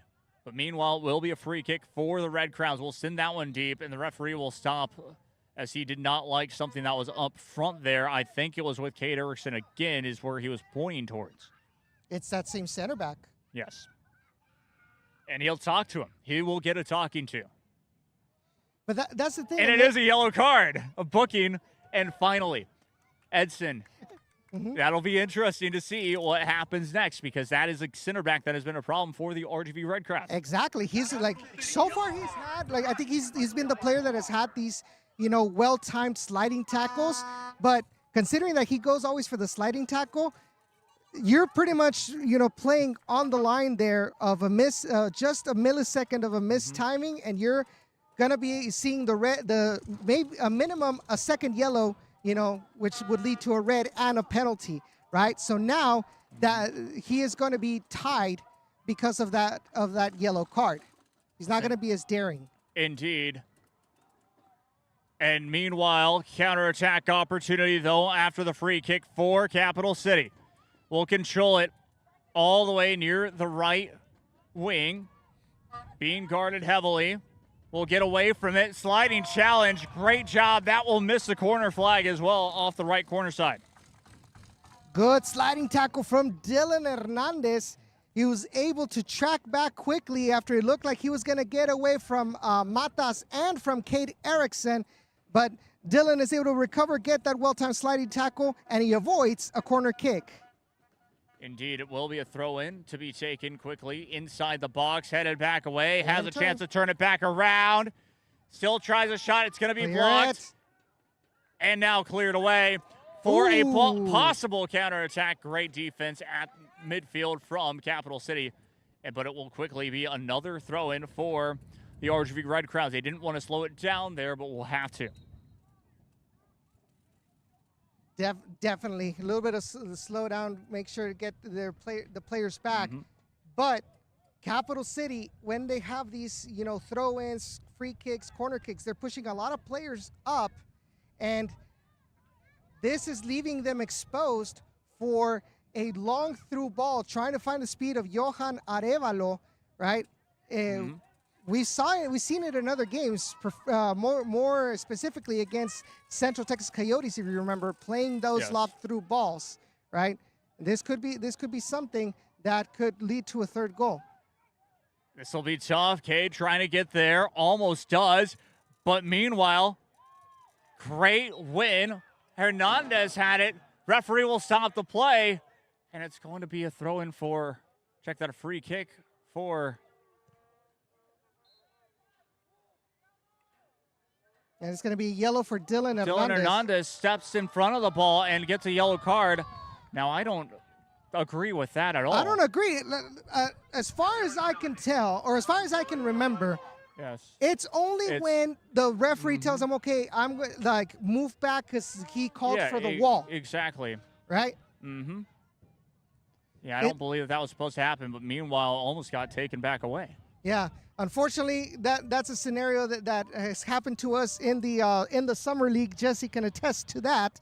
But the similar situation. So now that leaves me confused if it really matters if the referee called for the wall or not.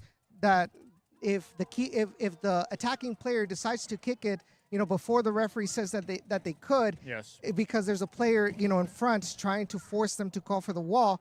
If that should automatically lead to a yellow, just like it happened here for Dylan Hernandez. I'll have to look at the EFOB rulebook. Exactly. Meanwhile, though, Red Crowns will get called for a free kick, but will it just be a free kick? Because that was from behind in a dangerous area. Yes, indeed. That's going to be another booking for the number 2 for Capital City. Yes, indeed. We don't have a number. Well, we don't have a name for number 2 to be exact, but either way, it is going to be a free kick for the Red Crowns. Will be played quickly out off to the left wing, trying to cross it inside the box. Doesn't take. It takes a Capital City bounce, I should say. Matas able to play it back to Vera. We'll try to get it forward to Cade Erickson. Erickson back to Dumalakis. Trying to get it forward once again. Erickson. Back to Erickson it goes, trying to get it forward, trying to get close to inside the box. It's going to work out a treat. Has help on that right wing, trying to get there. Arnas. Will just be able to. Arnas with the cross. Will be played back again. Good job for the Red Crowns being able to get into that final third, but just have not been able to get a shot recently in the last couple of minutes. We are in stoppage time as well, 2 minutes down.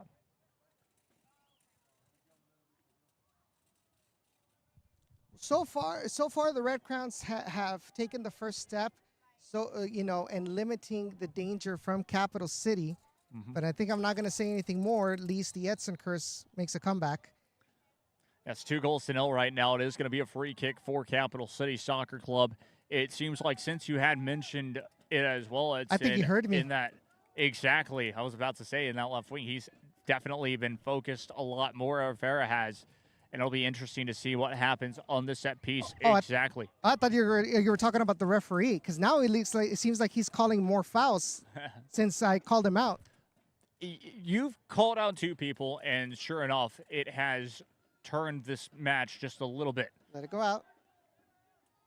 And we'll try to let it go out. It does get saved in play, not by the Red Crowns. And the referee will call halftime here. 48 minutes. So guess what, Edson? You were right. 4 minutes of stoppage time. How about that? 2-0, and both in the span of 10 minutes in the first half, Edson. Did they score? Absolutely amazing. Yeah, definitely. They made the damage that they needed to, and from that point on, it was more of making sure that Capital City did not, recover and create dangerous opportunities on goal. Couple of minor close calls. Yes. Right. A little bit of players not being concentrated in the back line.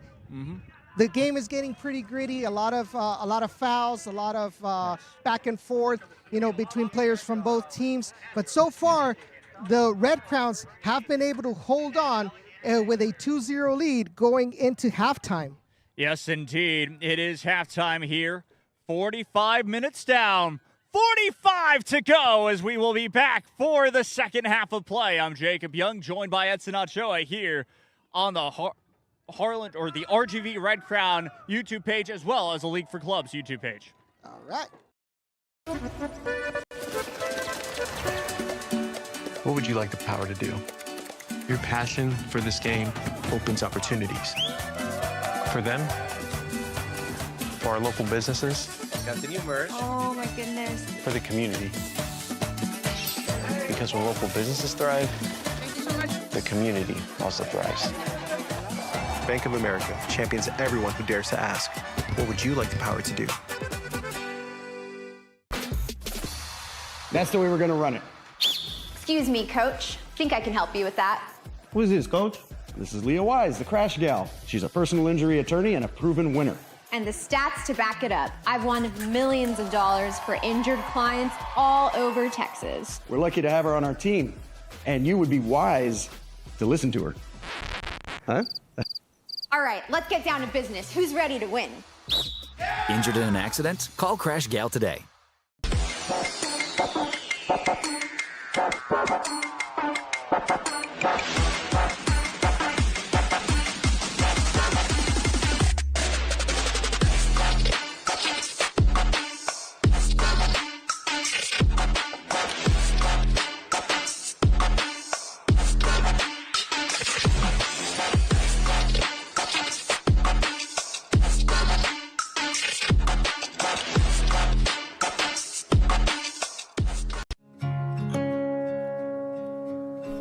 There's a leisurely lunch with friends. And then there's a 7-course gourmet tasting lunch with 7 perfect wine pairings aboard a fully restored 1915 Pullman rail car as it floats past rolling hills and rows of vines stretching out as far as the eye can see. Napa Valley. Live a little, or a lot.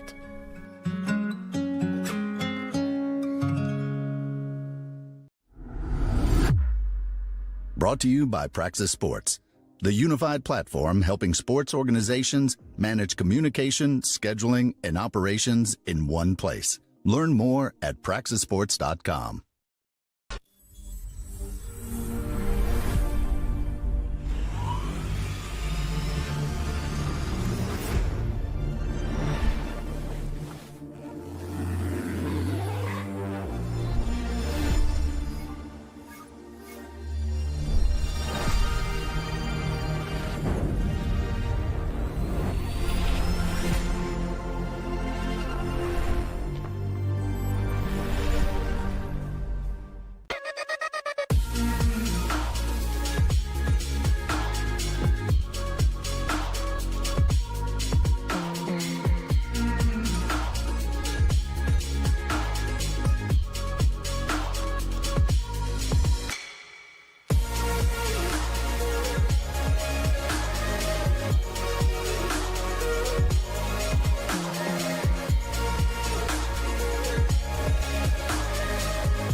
chocan en tu coche, llama de día o de noche. After the accident that left her injured, Veronica's bills started piling up. And with insurance adjusters knocking at the door, Veronica begs the question. Can anyone help me?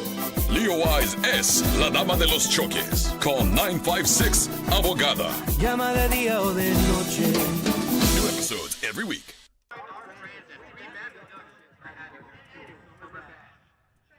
Ladies and gentlemen, welcome back here to Harlingen Field. Your RGV Red Crowns going into halftime with a surprising 2-0 lead over first place in the South Texas Conference, Capital City SC. So let's take a look real quick at the action from this first half. Right? So it started early. Oops. It actually started early for the Red Crowns. Early in the match, first 10 minutes, the Red Crowns were able to get a...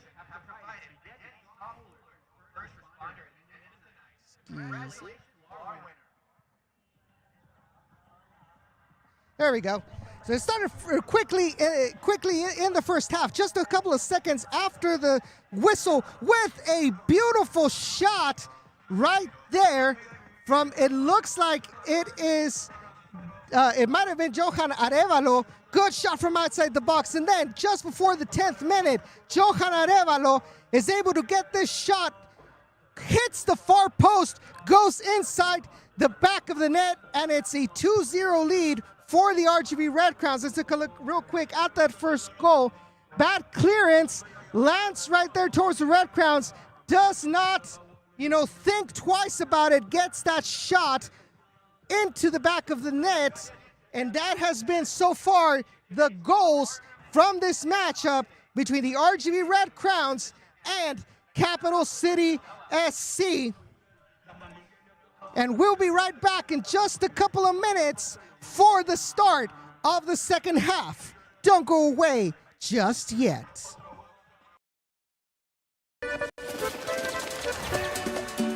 What would you like the power to do? Your passion for this game opens opportunities. For them, for our local businesses, got the new merch. Oh my goodness. for the community.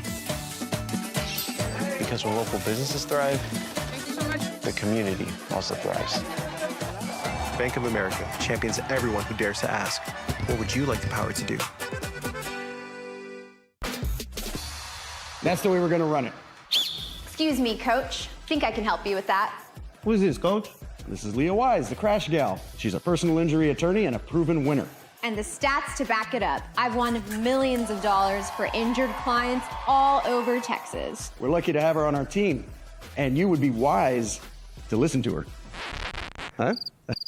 All right, let's get down to business. Who's ready to win? Injured in an accident? Call Crash Gal today.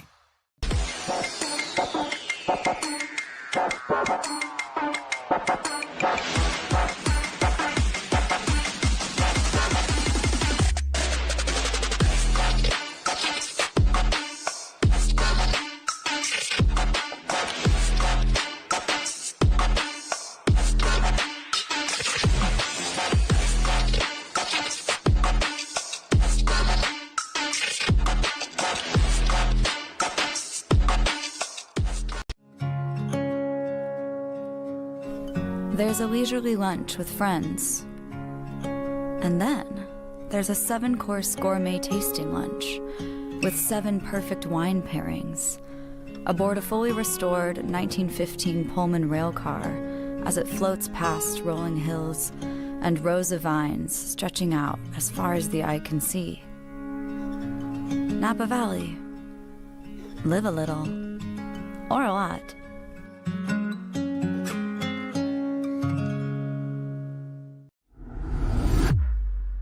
Brought to you by Praxis Sports, the unified platform helping sports organizations manage communication, scheduling, and operations in one place. Learn more at praxisports.com.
La dama de los choques, la abogada de los choques.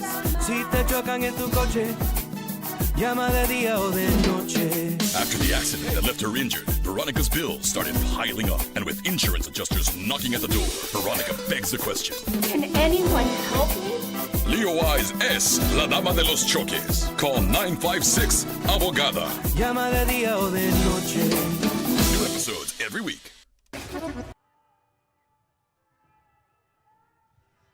Ladies and gentlemen, we are moments away from the start of the second half between your RGV Red Crowns and Capital City SC. Just to make a mention real quick, I can confirm that both goals, we talked in the goal compilation a couple of moments ago, both goals were scored by Johan Arevalo. Now the key is going to be how the Red Crowns are going to be playing in this second half, right? It's been a gritty match in the first half, right? A lot of banter back and forth, between the Capital City defenders and, of course, the Red Crowns strikers, midfielders, right? Trying to get into their heads. We saw that. We saw Capital City being, kind of playing at the edge of the rule book with their sliding tackles, with the contact. We talked about the referee being a little bit lenient in the first half of the first half, right?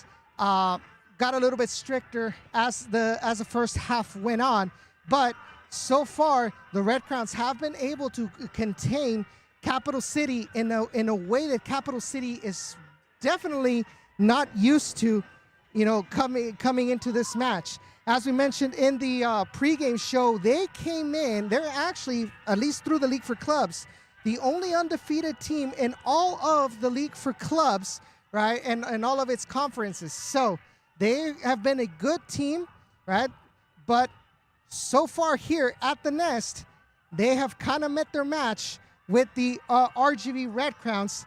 And so we're kind of seeing the last couple of moments here from both teams getting ready to warm up. Capital City has yet to come back from the locker room. Referees are actually making the way over to the field. As you can see right there, night is starting to set here in Harlingen Fields. It's still a little bit windy, right?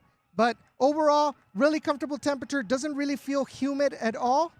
And it doesn't hurt having a positive result on the field, right? I think I mentioned it to my dad, right, when we were watching the game over there at Austin. Actually, because that was the day I was at the wedding in San Antonio, but I was watching, kind of sneaking in. But one of the things I told my dad was, Capital City may have won, but the RGV Red Crowns made it hard to be able. I think we were close to getting a little bit closer, right? But as we mentioned in the pregame, we didn't have two key players with Isidro Martinez and Mundo Lorca, right? Now here we have home advantage. We have these two players, though Isidro Martinez is on the bench, but will definitely be a player that Coach Reina will be thinking of putting into the second half. As we can see that the players for Capital City are making their way back onto the field, right? So we are moments away from the start of the second half, and it will be interesting to see what kind of changes both the coach for Capital City SC and Coach Reina make for the second half. But definitely Capital City have really got to focus more on playing the game rather than playing the psychological game. When you're winning, yes, you can play all the psychological game all you want, right? But when you're losing, your priority has to be playing good soccer on the field, as we have Jacob right here getting ready for the start of the second half. Jacob, take it away. Thank you, Hudson. And once again, we're back here at the Nest at Harlingen Field. It's 2-0, the RGV Red Crowns lead. And now it'll be interesting because I'm sure Hudson has mentioned now Capital City have the wind to their backs. The adjustments have been made from both sides. And we can get this second half underway once the referee points to both sides, sets his watch, and we'll get things started. There we go. Game back on here to start this second half of action. It's been an interesting first half, like we mentioned. 2-0 is your score for the RGV Red Crowns. They lead here in this one. It's been an early 2 goals, like we mentioned, the 2 goals scored in the span of 10 minutes, which has been key. It does go out of play. It is going to be a quick corner kick for Austin. Check that for, well, the Austin side of Capital City Soccer Club. So a quick corner kick, quick set piece opportunity for Capital City. We'll set things up. Raises both his hands. Sends it into the box. A great cross. And we'll set it up for a free kick for the RGV Red Crowns. Yep, that was definitely a blatant push right there inside the box on offense. So what could have been a dangerous opportunity in favor of Capital City, because they actually had 2 players that were free inside the box compared to 1 defender. Well, they pretty much threw that to the trash with that unnecessary foul. Indeed, because it was setting up to be very, very dangerous for Capital City to potentially get a goal back. But meanwhile, long through ball forward. Able to get there in the end, trying just a little bit too hard off of the first touch. Keeper able to make the save in the end. Keeper makes the save. Meanwhile, it'll go back for Capital City. They'll try to push up the field once more near midfield.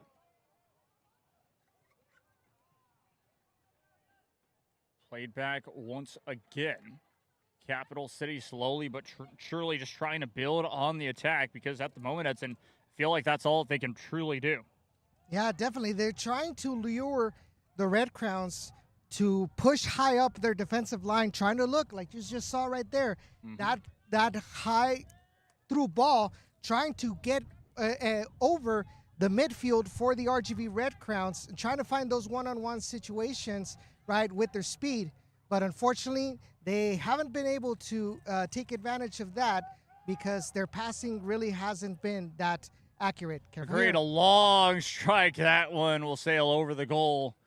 It is going to be a goal kick for the RGV Red Crowns. A dangerous area right now for the second half, keeping possession near the midfield. We've noticed that. We've seen it right there. It was a through ball taken back away, and that's what allowed for that strike, that opportunity in on goal for the Capital City. So let me ask you this, Jacob. Go for it.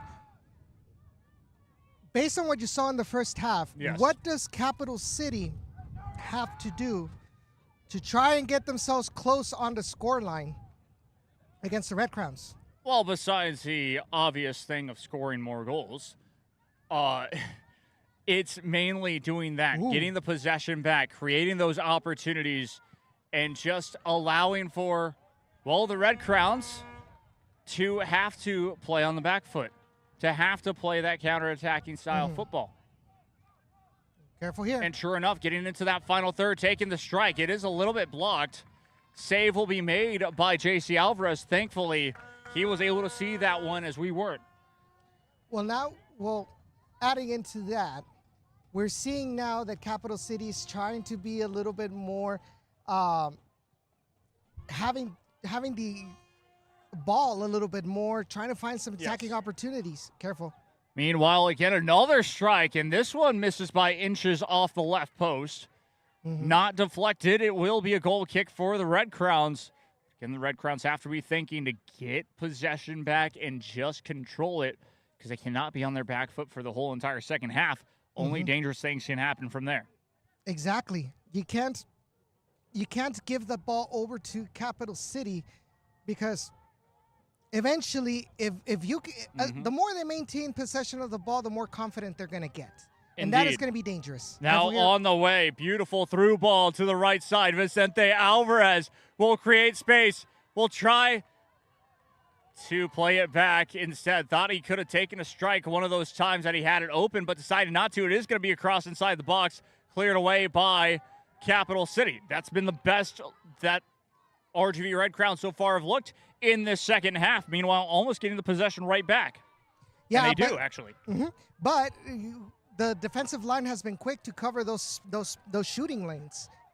Play continues. Play continued. The referee was waiting for an advantage because there was a swarm of players. As I say that, it's a free kick for Capital City. So it seemed like the Red Crowns knew that they had committed a foul before. Mm-hmm. One of the things I've noticed though is so sometimes when the Red Crowns are trying to go for that crossing tactic, you have the only person you have inside the box is Johan Arevalo. Yes. So that's going to be a problem, right? Because if the cross is not accurate to where he is, there's nobody there to get it, and it's going to be all Capital City.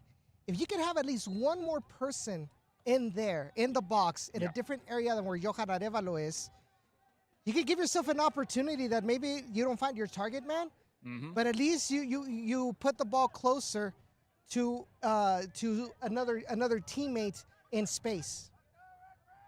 And also that allows the center backs to not be just on Johan Arevalo. I mean, you hit it perfectly, Edson. The way that you spoke about that is perfectly. Meanwhile, though, trying to spin it back around, went down a little bit too easily for the referee's liking as well, but it is going to be turned right back over. Here come Capital City. Still trying to get in the final third. Bodies flying everywhere, and it is going to be wide of the goal off the strike for a goal kick. Yeah, Vicente Alvarez getting a little bit heated with his teammates.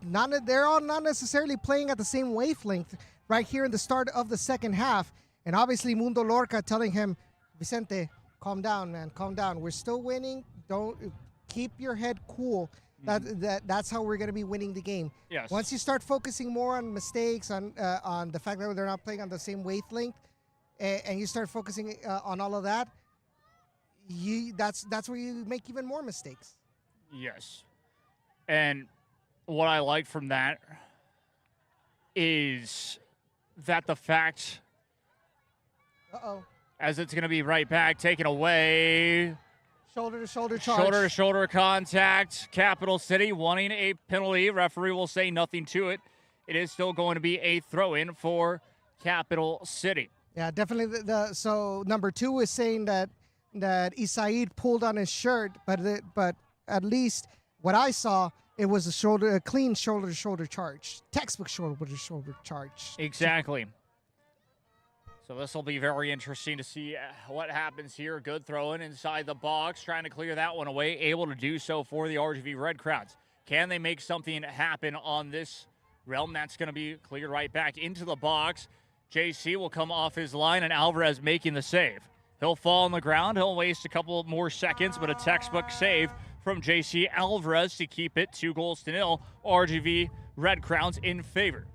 He'll roll it onto the ground, tempting Capital City to come up and try and pressure them. They did not take the bait. We'll head it back away. Alvarez almost, to be exact, Vicente Alvarez almost getting back to it. But great play by RGV Red Crowns to really create that opportunity. Yeah, Mundo Lorca here recovering this ball. But the fact of the matter is, this is what they need to do. Get some consecutive passes going on, because if you just give possession back, I keep on saying it, you're going to be playing with fire. I think Capital City has had more opportunities in the beginning of the second half than they've had all of the first half.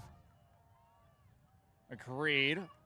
Meanwhile, it's going to be cleared away. It is going to be a throw-in, though, for RGV Red Crowns, trying to go fast, able to almost make it work. It was last touched by the Red Crowns, and it is going to be a throw-in for Capital City Soccer Club. Quickly thrown in, but that's going to be to no one. It's not going to work out for them, as Matas was able to have the possession. We'll play it back. And with an opportunity trying to just get that one forward was Lorca. But instead, they'll just set it back up from behind.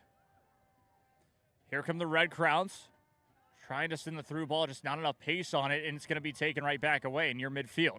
Here come Capital City on the opportunity. Pushes it forward. Yeah, I feel like once the ball gets to the Red Crowns midfield, that's where Yes. the team tends to lose possession. I definitely think we need Isidro Martinez in this match to conduct this game and build these possession spells. Yes. You know, we need someone who retained the ball to distribute it. Long throw in here. Very long throw in and a great textbook save again from JC Alvarez. I think only JC Alvarez was the only one that was awake in that play. All the Capital City attackers didn't even notice that the throw-in was executed. Indeed. Meanwhile, opportunity on the counter through ball is not going to work in the end. Just didn't seem like, I believe Hernandez on that left side saw it from Matas, and that was the difference. Yeah, but and it looked like Dylan wanted to head out more towards the wing. Yes. Right. But it all goes back. Problem is they're not on the same wavelength right now. Right. So this is why I feel, this is just my interpretation, I feel like we need Isidro Martinez there to help orchestrate the distribution once that ball gets to the midfield and the outside the 18-yard box for the Red Crowns. Indeed, if that one goes out of play, it could potentially be a throw-in. Yes, indeed. It will be a throw-in for Capital City. But more of those build-ups on the attack, Edson, could be very key for the Red Crowns to be able to secure that third goal and potentially this victory so far. That one's going to be cleared back away. Though, loose ball near midfield. Still not picked up by either side. And here come the Red Crowns trying to get that one forward. Off the through ball. It will work. Played back again near midfield, but just the pressure is so much from Capital City that it has been a problem in the second half. Remember, we'll still have another hydration break to go around the 70th minute mark, around that time to be exact. So we'll wait and see what happens here around the 60th minute if we will get a substitution. Meanwhile, again, there's going to be contact near the left wing, and it is going to go back the other way. Free kick, Capital City. Yeah, so far, Capital City is winning the battle in the midfield, and that has been the difference why they feel a lot more comfortable and they've had more opportunities towards the goal of JC Alvarez. Yes. Trying to send it forward, but was being grabbed on the shoulder. Trying to stay on his feet. And it is going to be a free kick for Capital City Soccer Club. Set piece opportunity time, or potentially actually a strike from this distance, even though it's just past midfield. That's how strong the wind has been, Edson. Mm-hmm. Definitely a wind that can play games with JC Alvarez in that ball. Move it, make it have a, We'll take the strike in the end. It's going to go low. And he saw that space. It is going to be wide left of the post. And it is going to be a goal kick. There are going to be substitutions, I believe. So 2 substitutions right now for the Red Crowns, if we can see who's coming out. So it looks like it is going to be Cade Erickson, I think, coming out. It's indeed Matas, Cade, and Dylan. All 3 of them are the ones who are coming out of the match.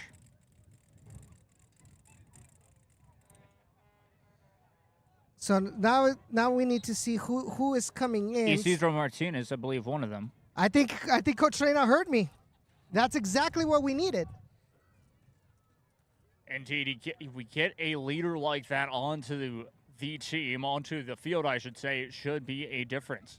Now, one thing that I will say, I did like what Vicente was trying to be a leader, trying to get louder out on the field, especially in times like this. But yes, with an opportunity, though, taken back, takes the strike, saved, rebound, deciding not to take the strike and just trying to pass that one. And it's going to go back, but across Alvarez now, Vicente Alvarez off that right wing, keeping pace, will decide to cross it inside the box. It's going to be headed back, cleared out of the final third by Capital City Soccer Club. Uh-oh. Meanwhile, though, this could be a counterattack for Capital City. Tripped up, free kick outside the box. This will most likely be a card. for denying a goal scoring opportunity. Main referee goes over there and is just going to give him a talking to.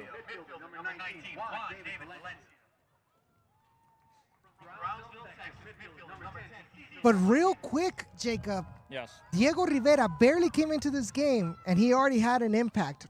Unfortunately for him, that opportunity did not lead to a goal, but it threw a wild card towards what was the norm so far in the second half. Oh, 100%. It has definitely changed things for the second half. Just those substitutions alone, just about in the 60th minute, perfect timing for the Red Crowns to try this. Though it is going to be a free kick, set piece opportunity, headed back away. Great job by the Red Crowns to stop the attack on this time, though it is going to be deflected out. And I think that is... It's going to be a corner. A corner kick indeed. Right corner flag it will go for the Capital City Soccer Club. A chance to get another goal for Capital City. What do you mean another? Yeah. Real quick, huge shout out over to our friend Andy Crimson. Wasn't able to make it tonight, but go Red Crowns. Let's go. Referee making sure that there's no funny business going on near the box, near JC Alvarez, and he will be allowed to cross it. A lot of contact made, a lot of players going down, and it is going to be another corner kick, this time off the left corner flag, says the referee. It looked like Andy came into the room with all of the Capital City players going down inside the box. Indeed, and that's going to be interesting. Yes, it is a corner kick off the left corner flag. Now the referee has to give a little bit of a talking to as we're seeing this, of course, off the left corner flag. But right now in front of goal, he has to talk to the keeper and everyone involved right there to tell them you need to have a little bit more space potentially. Because there was a lot of contact being made, and that's why I thought that it was going to be called back from that free kick, or from the corner kick, I should say. But JC Alvarez, covering that right post, will make the save. He'll take his time, letting the 6 seconds go, and plays it out wide. Can the Red Crowns try and go on the counterattack? They'll decide to slow things down near midfield. It's been a little bit of a different situation so far, trying for the cross, but it will get muscled off the ball. Meanwhile, the Red Crowns will get it right back. Back to Martinez, trying to turn it back around, still with it, wasn't going down on purpose, he was just trying to create that possession, and it will be a corner. So another player that came in and is another player that returns to the Red Crowns is number 19, Juan David? Is it Juan David? Yes, Juan Valencia. Yes, indeed. JD Valencia. Meanwhile, a corner kick from Isidro Martinez going to the far post might actually work. They'll have to play it back, though, and it's going to be taken right back away. Meanwhile, Arevera just gets it blocked, but still back with it. Diego Rivera shot, just hits the right post. Chance in on goal. And a great opportunity, just misses it. Diego Rivera with that opportunity. And it will stay 2-0. Let's take a look real quickly at that play, right? Arevera trying to dribble and trying to go for a cross. Gets that ball taken away, but recovered quickly by Diego Rivera. Doesn't hesitate. Takes that shot towards the near post. Goes a little bit close, but not close enough. So it's going to end up being a goal kick. Yes, indeed, a goal kick will be sent away by Capital City. They did make 2 substitutions at that time as well, just to let the viewers know. JC Alvarez, though, trying to attract Capital City to push up before he picks up the soccer ball. Well, think about rolling it. We'll decide to send this one away. It is going to be headed back away. Capital City will regain possession, though. That one's going to be a little bit too far. Headed back and intercepted once again. Meanwhile, here come the Red Crowns trying to push up the field. Midfield just was not ready for it in time. It's going to be taken right back away by Capital City, but that's going to go too far, and the wind pushes it out wide past the left touchline. I think he mishit it too. Mm-hmm. I think he didn't judge the ball correctly. But this is the problem that's been happening these last couple of minutes. They're losing the ball in the midfield. Losing the ball in the midfield, but Edson, they're getting the possession back even when they lose it. So making up for those mistakes, but it is going to be played back to the keeper. Not something that I would have liked, actually, back to Rivera. I thought that they were going to go straight back to the keeper, decided not to go back to JC Alvarez. That's not necessarily what I liked, as that had to be cleared back away. True, but tell that to my body before it gives me an anxiety attack. And that ball's going to go out of bounds. It is going to be a throw-in for the Red Crowns. Indeed. So a good job by the Red Crowns, again, just controlling this possession. 65th minute of play here in this one, just about to be the 66th to be exact. Trying to control possession, able to do so for the Red Crowns. Meanwhile, a good through ball near the left touchline. 4 versus 2. Deciding to cross it. Vicente! Alvarez gets the strike and puts it away! Ladies and gentlemen, the man of this, I guess you could call him, he is the franchise player of this team. Vicente Alvarez makes it 3-0 for the RGV Red Crowns. Let's take a look right here. Cross in from Diego Rivera. Alvarez hits it first time, hits the near post, and it bounces into the back of the net. And you said it, Jacob. Little by little, they were clawing that momentum back in their favor, and they have just surprised Capital City with a third goal in their face as we're heading into the hydration break. Right at the hydration break. What a momentum switch too, Edson. How important that goal was now. Because not only do they lead 3-0, they go into the hydration break, making Capital City say, we had the possession, we had the opportunities to score a goal to get back into this. All of a sudden, we're down 3-0. The Red Crowns are leading. And that's gonna crush their psyche. Yes. Right? Because it's like everything was going well, we were starting to get back into the game. Red Crowns were getting desperate. We were getting some opportunities on goal, and then all of a sudden, it's like it all went wrong, right? And now we've got a third goal. So at the end of it all, those changes that they made didn't actually have the desired effect. So now they're going to be like, well, what do we do now? I mean, we tried this. It ended up with 2 goals against us. We're trying this in the second half. It looked like it worked, but we got scored on. We got scored on again. What else can we do to at least get a goal and make this loss just a little bit more dressable, for Capital City? Yes, and you could see the coach. That was a perfect shot by our camera up as well, Jesse, because you could see how animated the coach of Capital City was.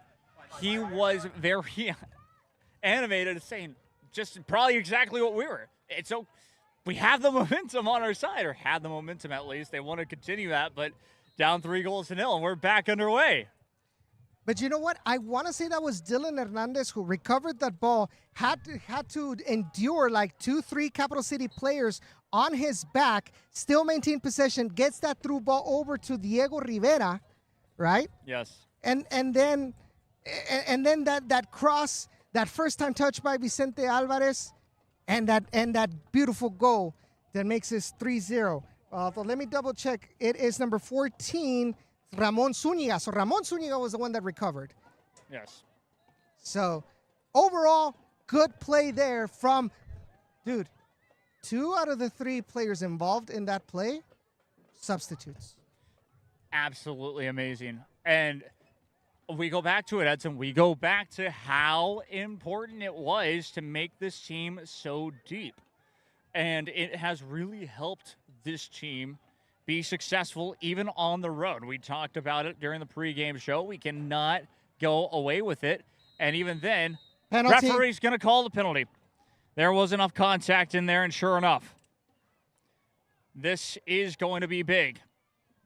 Let's take a look at the replay of Yes, what indeed. he called a There penalty. I think there was a push in the back off after the free kick. You'll send it into the box, and sure enough, Yeah, puts his arms, so Yes. it's Isaid Gomez puts his arms over the shoulders of the attacker, doesn't allow him to jump for the ball. That is definitely a situation where it's not allowed in the rule book, and that is going to be a penalty. And now it's up to JC Alvarez to keep that shutout and not allow, but we talked about it. You score a goal. you have to be focused. You have to be focused to not concede quickly. And now Indeed. they're in danger of conceding through a penalty kick. Indeed. JC Alvarez will stand behind the goal. Raises up his hands for a split second. Will do his routine. Capital City will step up to it. AC making himself look tall. Referee blows a whistle. It's in! Bottom left corner. Back of the net it goes. 3-1 your score, and there's a fight. Hey. You There's can't a do chance that, JC. JC we might just have seen a red card. I don't think it's as bad of a red card, but it is at least a yellow. But that is something that, I mean, come on, guys. We have the lead. We have a 3-1 lead. 3-1. Red card. Yeah, you called it. Yes. You called it. Red card. Yes. Stepped up. Unnecessary red card. Very unnecessary, Come on. indeed. And JC Alvarez will be out of the match, and we will get most likely our backup keeper. And on top of that, the Red Crowns will be down a man. So just to recap for those that didn't watch didn't watch what happened. So after the goal was scored, Capital City players go into the goal to get to the ball. A little bit of extracurriculars with JC Alvarez trying to get the ball, retain the ball from getting it quickly. Capital City player grabs it, and as he's running out, JC Alvarez grabs his collar and pulls his shirt. And so the referee determines that should be a red card. And like I said, unnecessary red card from JC Alvarez. You have to be smarter than that. Come on, man. Like, we have the victory. It's still 2-0, a 2-goal difference. We have what? Less than 20 minutes left. Yes. There is no need to put your team with one man down in these last men. So Alberto Yanez will come into the match, and we'll see who the Red Crowns decide to take off as the field player, because of course you need a goalkeeper, but I am not entirely certain on who the Red Crowns will be taking off for the Red Crowns. And he showed a yellow. So Johan Arevalo is the sacrifice. It looks like it is Arevalo for the sacrifice. So now, because of that lack of lapse of judgment from JC Alvarez, we're going to be without a striker for the next 18, 17 minutes plus stoppage time, with now the momentum reverting quickly back to Capital City. That is terrible, terrible, terrible, terrible, terrible. So, Edson, it's interesting, of course, with that whole situation. I called it being a red card because of back in the day, because I follow the MLS. There is a compilation on YouTube, which I recommend any goalkeeper, anybody to check it out, where it's exactly that. They're trying to get the ball, and the goalkeeper does something stupid where they accidentally hit them in the face or something like that, pull their jersey. Automatic red. That's an automatic red 9 times out of 10, always. There's a compilation of that. And so, anyways, now this is the first time, I believe, that the Red Crowns, at least at home, will be playing with 10 men. Yeah. Isidro Martinez will be at midfield, though. The thing is now it's just pretty much, what do they call it? Damage control. Yes. Unless Isidro can play a false 9 in this situation. Yes. Now Capital City is gonna have to push up their lines. Oh, careful here. Meanwhile, taken right back away. This could be dangerous. A slide challenge from behind. We might be 10 on 10. I think it's gonna be a yellow. That is denying a goal scoring opportunity. There is a good chance that's a red. And there's another fight again. Or at least they're going around They want to play it quickly. The referee won't allow them to. It's just going to be a foul and nothing more. But I would have given that Capital City player a yellow just from the yelling at the ref by itself. Well, yes, that's what I anticipated too, and that's what the Red Crowns want. They have to keep their cool. They're down by one player. And also, the referee now making sure that there will be 10 yards behind. But look what's up next. Set piece opportunity / potential strike on goal. From Isidro Martinez. Isidro Martinez, wind kind of to their back. This should be, or wind kind of to their front, I should say. Referee will blow the whistle. Decided to go for goal and just goes over a little bit too far. Tried to bend it a little bit more, just did not get the drop that he wanted. And sure enough, it will be a goal kick, Capital City. 3-1, your score still. We'll send that one forward. Keeper comes off his line and a great save by Yanez. He'll pick it up dangerously. It's a little bit of time management right there. But also, yeah, indeed, time management. He is the goalkeeper that I will admit has scared me a couple of times. The first match of the season, that was a little tiny bit scary. But he is very much in control of when he does that, which is very impressive. It's just sometimes scary to watch. Oh, yeah. It's kind of like seeing a Nahuel Guzman like with Tigres. Where he'll make some amazing saves, but he'll kind of like play to the crowd in that kind of aspect. But that sometimes makes him make some mistakes that cost goals against Tigres, right? But it's a kind of goalkeeper that when done right can waste a little bit of time in your favor and get some points in favor with the crowd. I would 100% agree there. Meanwhile, the Red Crowns still trying to go on the attack. You see, check that. Vicente Alvarez will get the possession. We'll try and play it back. He has help off that wing. We'll try to go give and go. That is going to be a throw-in for the Red Crowns. They'll win the throw and can take a little bit of time, which is a plus. Yeah, but so this is the positive of this, right? Yes.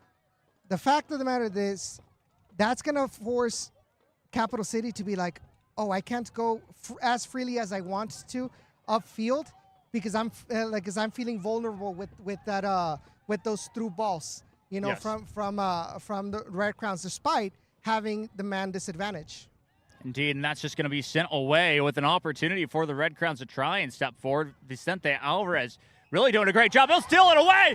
Meanwhile, one-on-one with the keeper. Just goes wide right of the goal. Good try, though. Good try. Good, but the awareness from Vicente Alvarez, right, to kind of predict that the defender was going to cut inside. Yes. And so he predicted that, and he predicted it right. Was able to recover the ball right at the 18-yard box.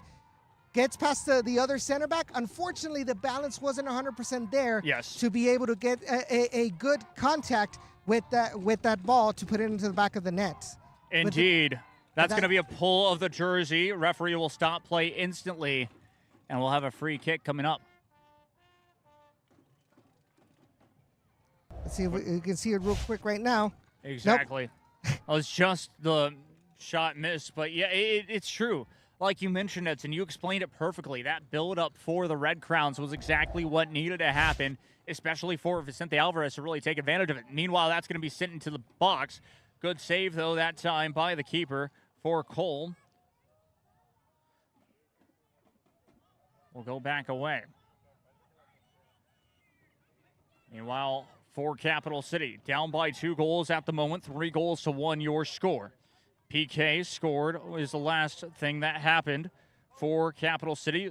A reminder, the RGV Red Crowns are playing down a man after the JC Alvarez red card. That's going to be headed away, though, by Capital City. Vicente Alvarez on that right wing, right touchline, I should say, will throw that one in. All the way back it'll go, I believe, this time to Arnas. Trying to send that one across. It is going to be turned right back over, but a long ball won't work for Capital City. They're trying whatever. It's like when you don't know how to play, like, let's say, what's it called, King of Fighters or Street Fighter, right? You don't know how to. You're just like, gonna I'm just gonna spam the button and see what yes. comes up, and that's how Capital City looks like right now. It's like, okay, I'm gonna try whatever right now and see if I can get my striker to get to that ball. Indeed. Meanwhile, Arnas, great ball back to Vicente. He'll take his time. He'll play it back once again, and we'll get it right back to that right wing, trying to get it back to Arnas. And a great job there. Vicente Alvarez will try to cut inside and does exactly that. Still within! Headed back. Oh, my saved. gosh. What a save by Cole for Capital City. But what a buildup by Vicente Alvarez, right? Yes. Just the way. Oh, careful And I here. don't think it's done yet. Oh, what a save! And Arnas could not get on the end of it with the one touch. That's going to be play on, says the referee, and that's fair. It was shoulder to shoulder more than anything. Yeah. Meanwhile, here comes Capital City trying to get it inside. Goal kick. And it is a goal kick. Let's take a look at that play by RGV Vicente Red Crowns. Alvarez, Oh, ladies my and gentlemen. goodness. Rich gets the ball out on the wing, gets past one, gets a nutmeg, and that one nutmeg gets past two defenders, goes on the outside, and is still able to get a touch. But if it's not for the goalkeeper, this could definitely be 5-1 right now. Indeed. It definitely could be a different match right now. And we want to preface this once again, as there's no graphic here. The RGV Red Crowns are playing with 10 men. The difference has been, it does not seem like it one bit. Can you imagine being the Capital City coach right now? It's like, even with a man advantage, nothing is going right for me. Indeed. Like, what do I do now? Yes, and I believe, fun fact about the Capital City head coach, I believe he used to be the head coach of Austin United, if I'm not mistaken, if I remember him from last season. Great challenge won by the Red Crowns this time. A lot of contact made just on the left wing, and the Red Crowns will take back possession near midfield. Sends it forward once again, keeper off his line, and good job by Cole to make that save, to be on that front line to make sure that there's no goal to happen. Yeah, because it looked like Vicente Alvarez was going to be able to get past to the marking of his center back. Indeed, and that one was sent away.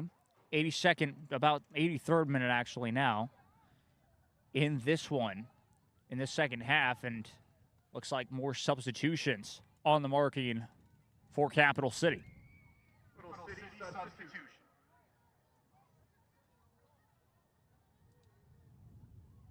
Thrown to be taken quickly.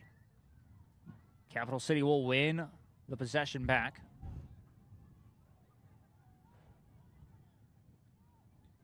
We'll send it forward. Look at all that space in the middle. Exactly. This is very interesting. Has help. Goes forward to the left, and it will be played back to the keeper, Nicole, and almost just has to make a little bit of an evasive action to make it work, but pressure's not done yet. That was dangerous decision by the center back to pass that ball right in front of goal with the pressure from, I believe that might have been Isidro or Diego Rivera. Yes. But yeah, definitely we're starting to see that Capital City has kind of broken in the middle. Yes. Right? The midfielders are pushing up, trying to find those high passes. Right? It looks like there's going to be a substitution for the Red Crowns at this moment. And it looks like it is going to be Edmundo Lorca. I don't think he's happy about that, but it's Edmundo Lorca that's going to be coming off. Let's see who is going to be coming in for Lorca in these last 6+ minutes of the game. Indeed. Edmundo Lorca. Is it one of the Galvans? I believe so. We'll have to wait for the jersey number, but that's what it looks like. Turn around. That's all we're asking is to turn around, please. But back to the action in front, I guess. We'll get you with the substitution. 16. Officially, there we go. And that would be Look at that Jay space Rosales. in the middle. That'll be Rosales, Offside. actually. That's going to be offside flag is up. But yeah, Capital City's leading. Joaquin. Joaquin Rosales. Yes. But yes, there are a lot of open space that Capital City is leaving. Why? Because right now they're desperate to try to get another goal and get them closer in these last couple of minutes, right? But they're leaving themselves exposed with these balls from Vicente, from Cello. Look at the middle. Open Exactly. there. Plenty of space up front. Cello trying to get there. Offside flag will. Diego was not offside. I'm sorry. In the end. Cello was, but not Diego, who eventually was the one that made contact with the ball. But yes, but because Cello was close enough to it, and he did technically interfere with the play. That is true, right? That would be, yes. That's the danger. That's the danger right here that they're exposing themselves. Yes, playing all-out attack. Has help. Alvarez can set it up with the cross. Won't land where they would have liked to, but it is deflected out for an RGV Red Crown corner. To be taken by none other than Joaquin Rosales. He'll pick up the ball, and that's exactly what it will be. And we see Said Gomez going up, taking advantage of his height, trying to see if he can make contact with that corner. Yes, indeed. We'll see what happens. Isidro was trying to go close, but decided not to. It's going to be up. Oh, what a save! Goal line save and cleared away by Capital City. Another throw-in for the RGV Red Crowns. Capital City is definitely an unorganized mess right now. Indeed. Cross inside the box. Still bounces. Two players on top of each other. They will be down for the count for a moment. Meanwhile, Red Crowns trying to defend against Capital City near midfield. They're back to 11 on 10 to be exact for Capital City. All their players are back up. Trying to set up play on the attack. And it looks like they're playing more of a line of three. Yes. And almost taken right back away. Meanwhile, good through ball. But we'll just be able to get there. Good cross. It's going to be a little bit too far past that left side, and it is going to be a throw-in. Throw-in to be taken by the RGV Red Crowns. They'll take their time here. Yeah, so you can definitely see 3 in the back or left. Number 17 goes up high, right? Yes. As he recovers the ball, but a lot of the times he gets left behind with the speed of Vicente Alvarez. Indeed.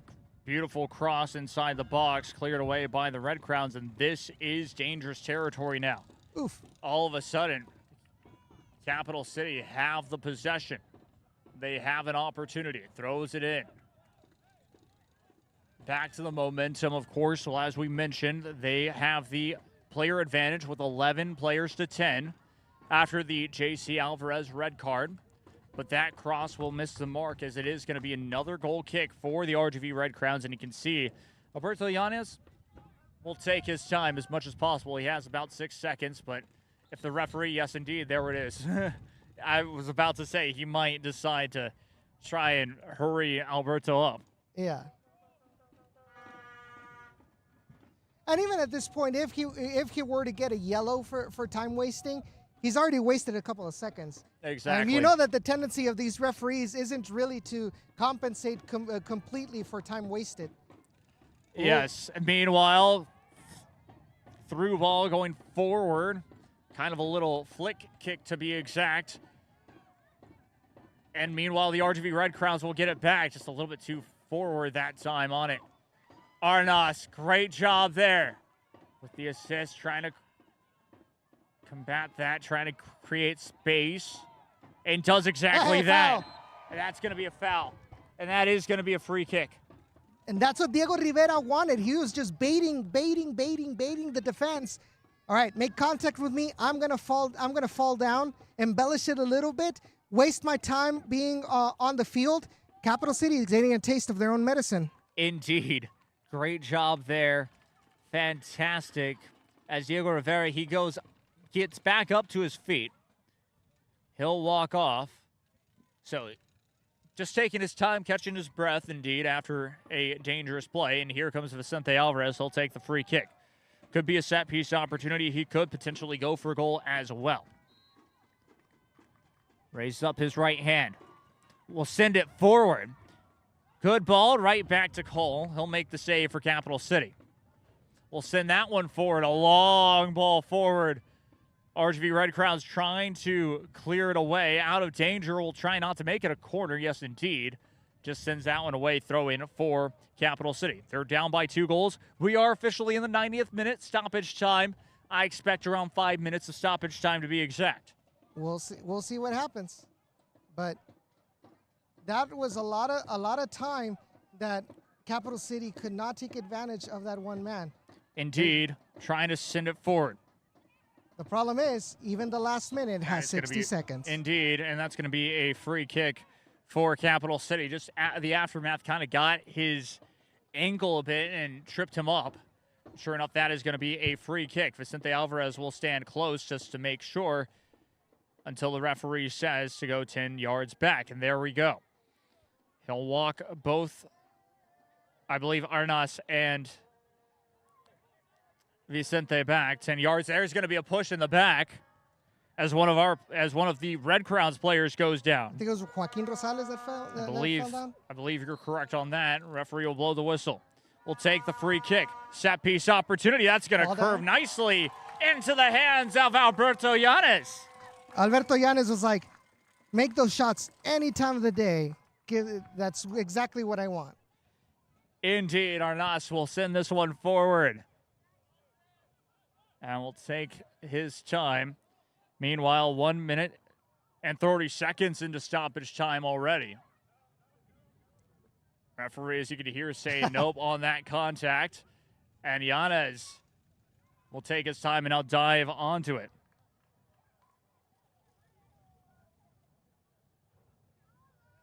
Two minutes gone here in stoppage time. 2 minutes of, again, my guess of 5. Could be 6, could be also 7 or 8. We don't necessarily know. We don't have the board that says how much stoppage time will be added. But meanwhile, for the Red Crowns, can they put it away? Send it forward, intercepted though by Capital City. Will be pressed to turn it right back over. Good through ball. Back it goes! It's in! The Red Crowns down to 10 men score! And how about that? Have yourself a night, Diego Rivera! ¡Qué golazo, señoras y señores! I think somebody said it in the chat. He said, Capital City was not ready for the big dog. Look at that play right there. Look at that cheeky back heel from Isidro Martinez. A lot of space in the middle. Diego Rivera definitely pounces on that anytime. Look, first center back caught up way too high, leaves the other center back, or probably even the outside back, having to deal with 2 players. Yes. And with the experience from Isidro Martinez, okay, you're coming to me. You left Diego Rivera open. I'm going to give it to him. Sírvase, compadre. Eat with the big spoon. Yes, indeed. All of a sudden, 3 minutes into stoppage time, 4 goals to 1. And again, the Red Crowns now, of course, is trying to keep the 3-goal advantage at the moment. And again, Edson, this is a big thing and a little bit of a fun fact for everyone, our audience. The Red Crowns now, in each home match, have scored 4 goals or more. You're right. Mm-hmm. And what's more surprising is against Capital City.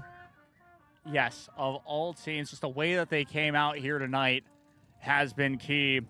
And the best part is, here comes another opportunity. We'll get back to that. Alvarez, still Vicente, creating the space, takes a strike. It's going to be blocked. We'll go back. Red Crowns will set it back up. Arnas with another great through ball. Isaid with the great cross. Header just goes a little bit too far. Just punched away by the goalkeeper. Headed back away. There's going to be contact. Offside. Offside flag goes up. But it's very dangerous, and Cole, I believe, is calling over. But I wonder who he called offside of.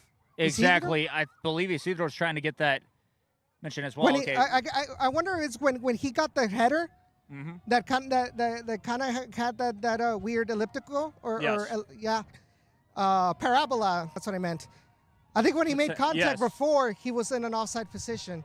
Potentially, yes.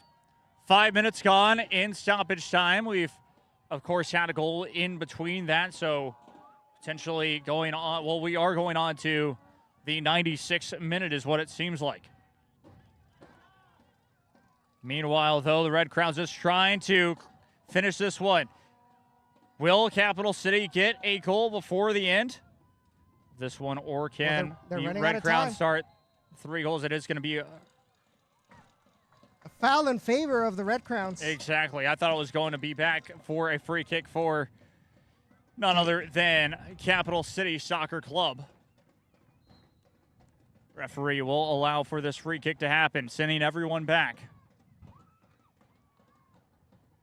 Sends it forward. Arnas will head it just out of play. It goes. Throw in Capital City. We'll be playing to the 97th minute is what it seems like now. Longest stoppage time we've ever had. That one goes out of play again. Another opportunity now for Capital City to try and go on the attack. Time running out. We'll throw it in quickly. Arnas pressuring on the back. It is going to be another free kick. Another free kick for Capital City. They'll play it back. They'll take their time. Played all the way back to the keeper. This might be their last gasp just to get one back. They need a Hail Mary right now, but nobody seems to be wanting to do it. Oh, careful. All is taken right back away. It is. Inside the final third! Oh my! And that's who it is! Isidro Martinez! How about that? 5 goals to 1 and 5 different goal scorers. And that is going to be the end of the match. Referee calls full time right at the end of it. Unbelievable. Taken right back away, and Isidro, right place, right time. Makes it work. But look, like, all of the Capital City defense, they were playing with, like, whatever. Yes, indeed. You know, they were playing so lethargic, even when they lost it. They made no effort to try to cut back. But, ladies and gentlemen, that is going to be it after almost 8 minutes of stoppage. The RGV Red Crowns have achieved a scandalous 5-1 result over Capital City SC, the team that came into this match first place in the South Texas Conference and undefeated in all of the League for Clubs league. Yeah, and Hudson, the RGV Red Crowns were down to 10 men. That's 3 goals to 1. 3 goals to 1, and they scored 2 more goals.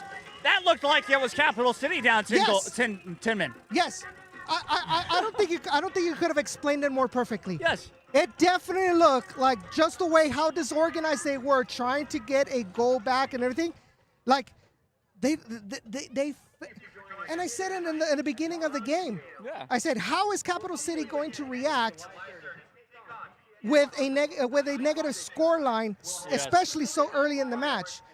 They've never been used to that. Nobody has, to put in an analogy, nobody has stood up to the bully. And when the victim gets a punch on the bully, he didn't know what to do. And the RGV Red Crowns saw blood, and they went all in.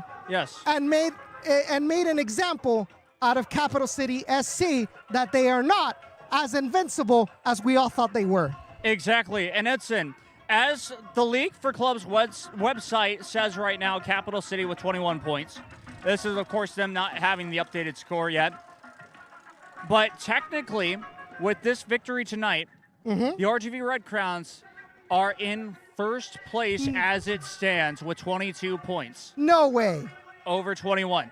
I don't believe that they have taken into consideration with the FC Westlake match. Well, they don't play FC Westlake anymore, so they don't get an extra 2 points.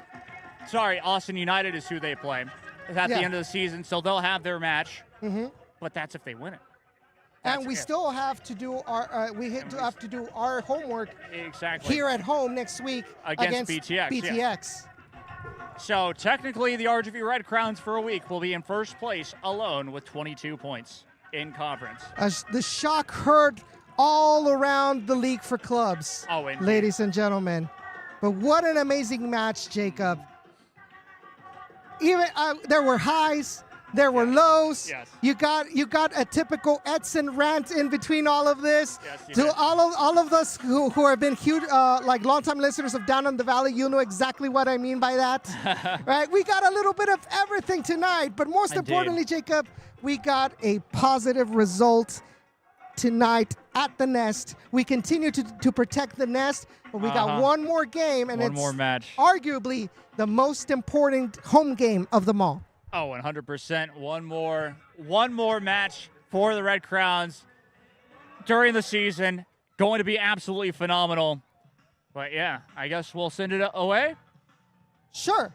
Just real quick. Let's go ahead and just give a quick recap of everything that happened in this game tonight. All right. Right. So obviously we talked about at the very beginning, not just a couple of seconds in, Johan Arevalo gets this curling shot towards the far post. That was the shocking knock from the RGV Red Crowns to Capital City, and it all went downhill from there for Capital City. And then just before the 10th minute, Johan Arevalo once again finds the back of the net. Another ball that hits the post before going into the back of the net, and it was 2-0 at that time. But right before halftime, I guess we didn't get the others, but those were the two goals at halftime. In the first half, yeah. Yeah, but it was an amazing match, you know, for the RGV Red Crowns. But ladies and gentlemen, Jacob, yes, take us out of here. All right, full time here from Harlingen Field. The RGV Red Crowns shocked the league for clubs in the South Texas Conference, coming home 5-1 victors with 10 men.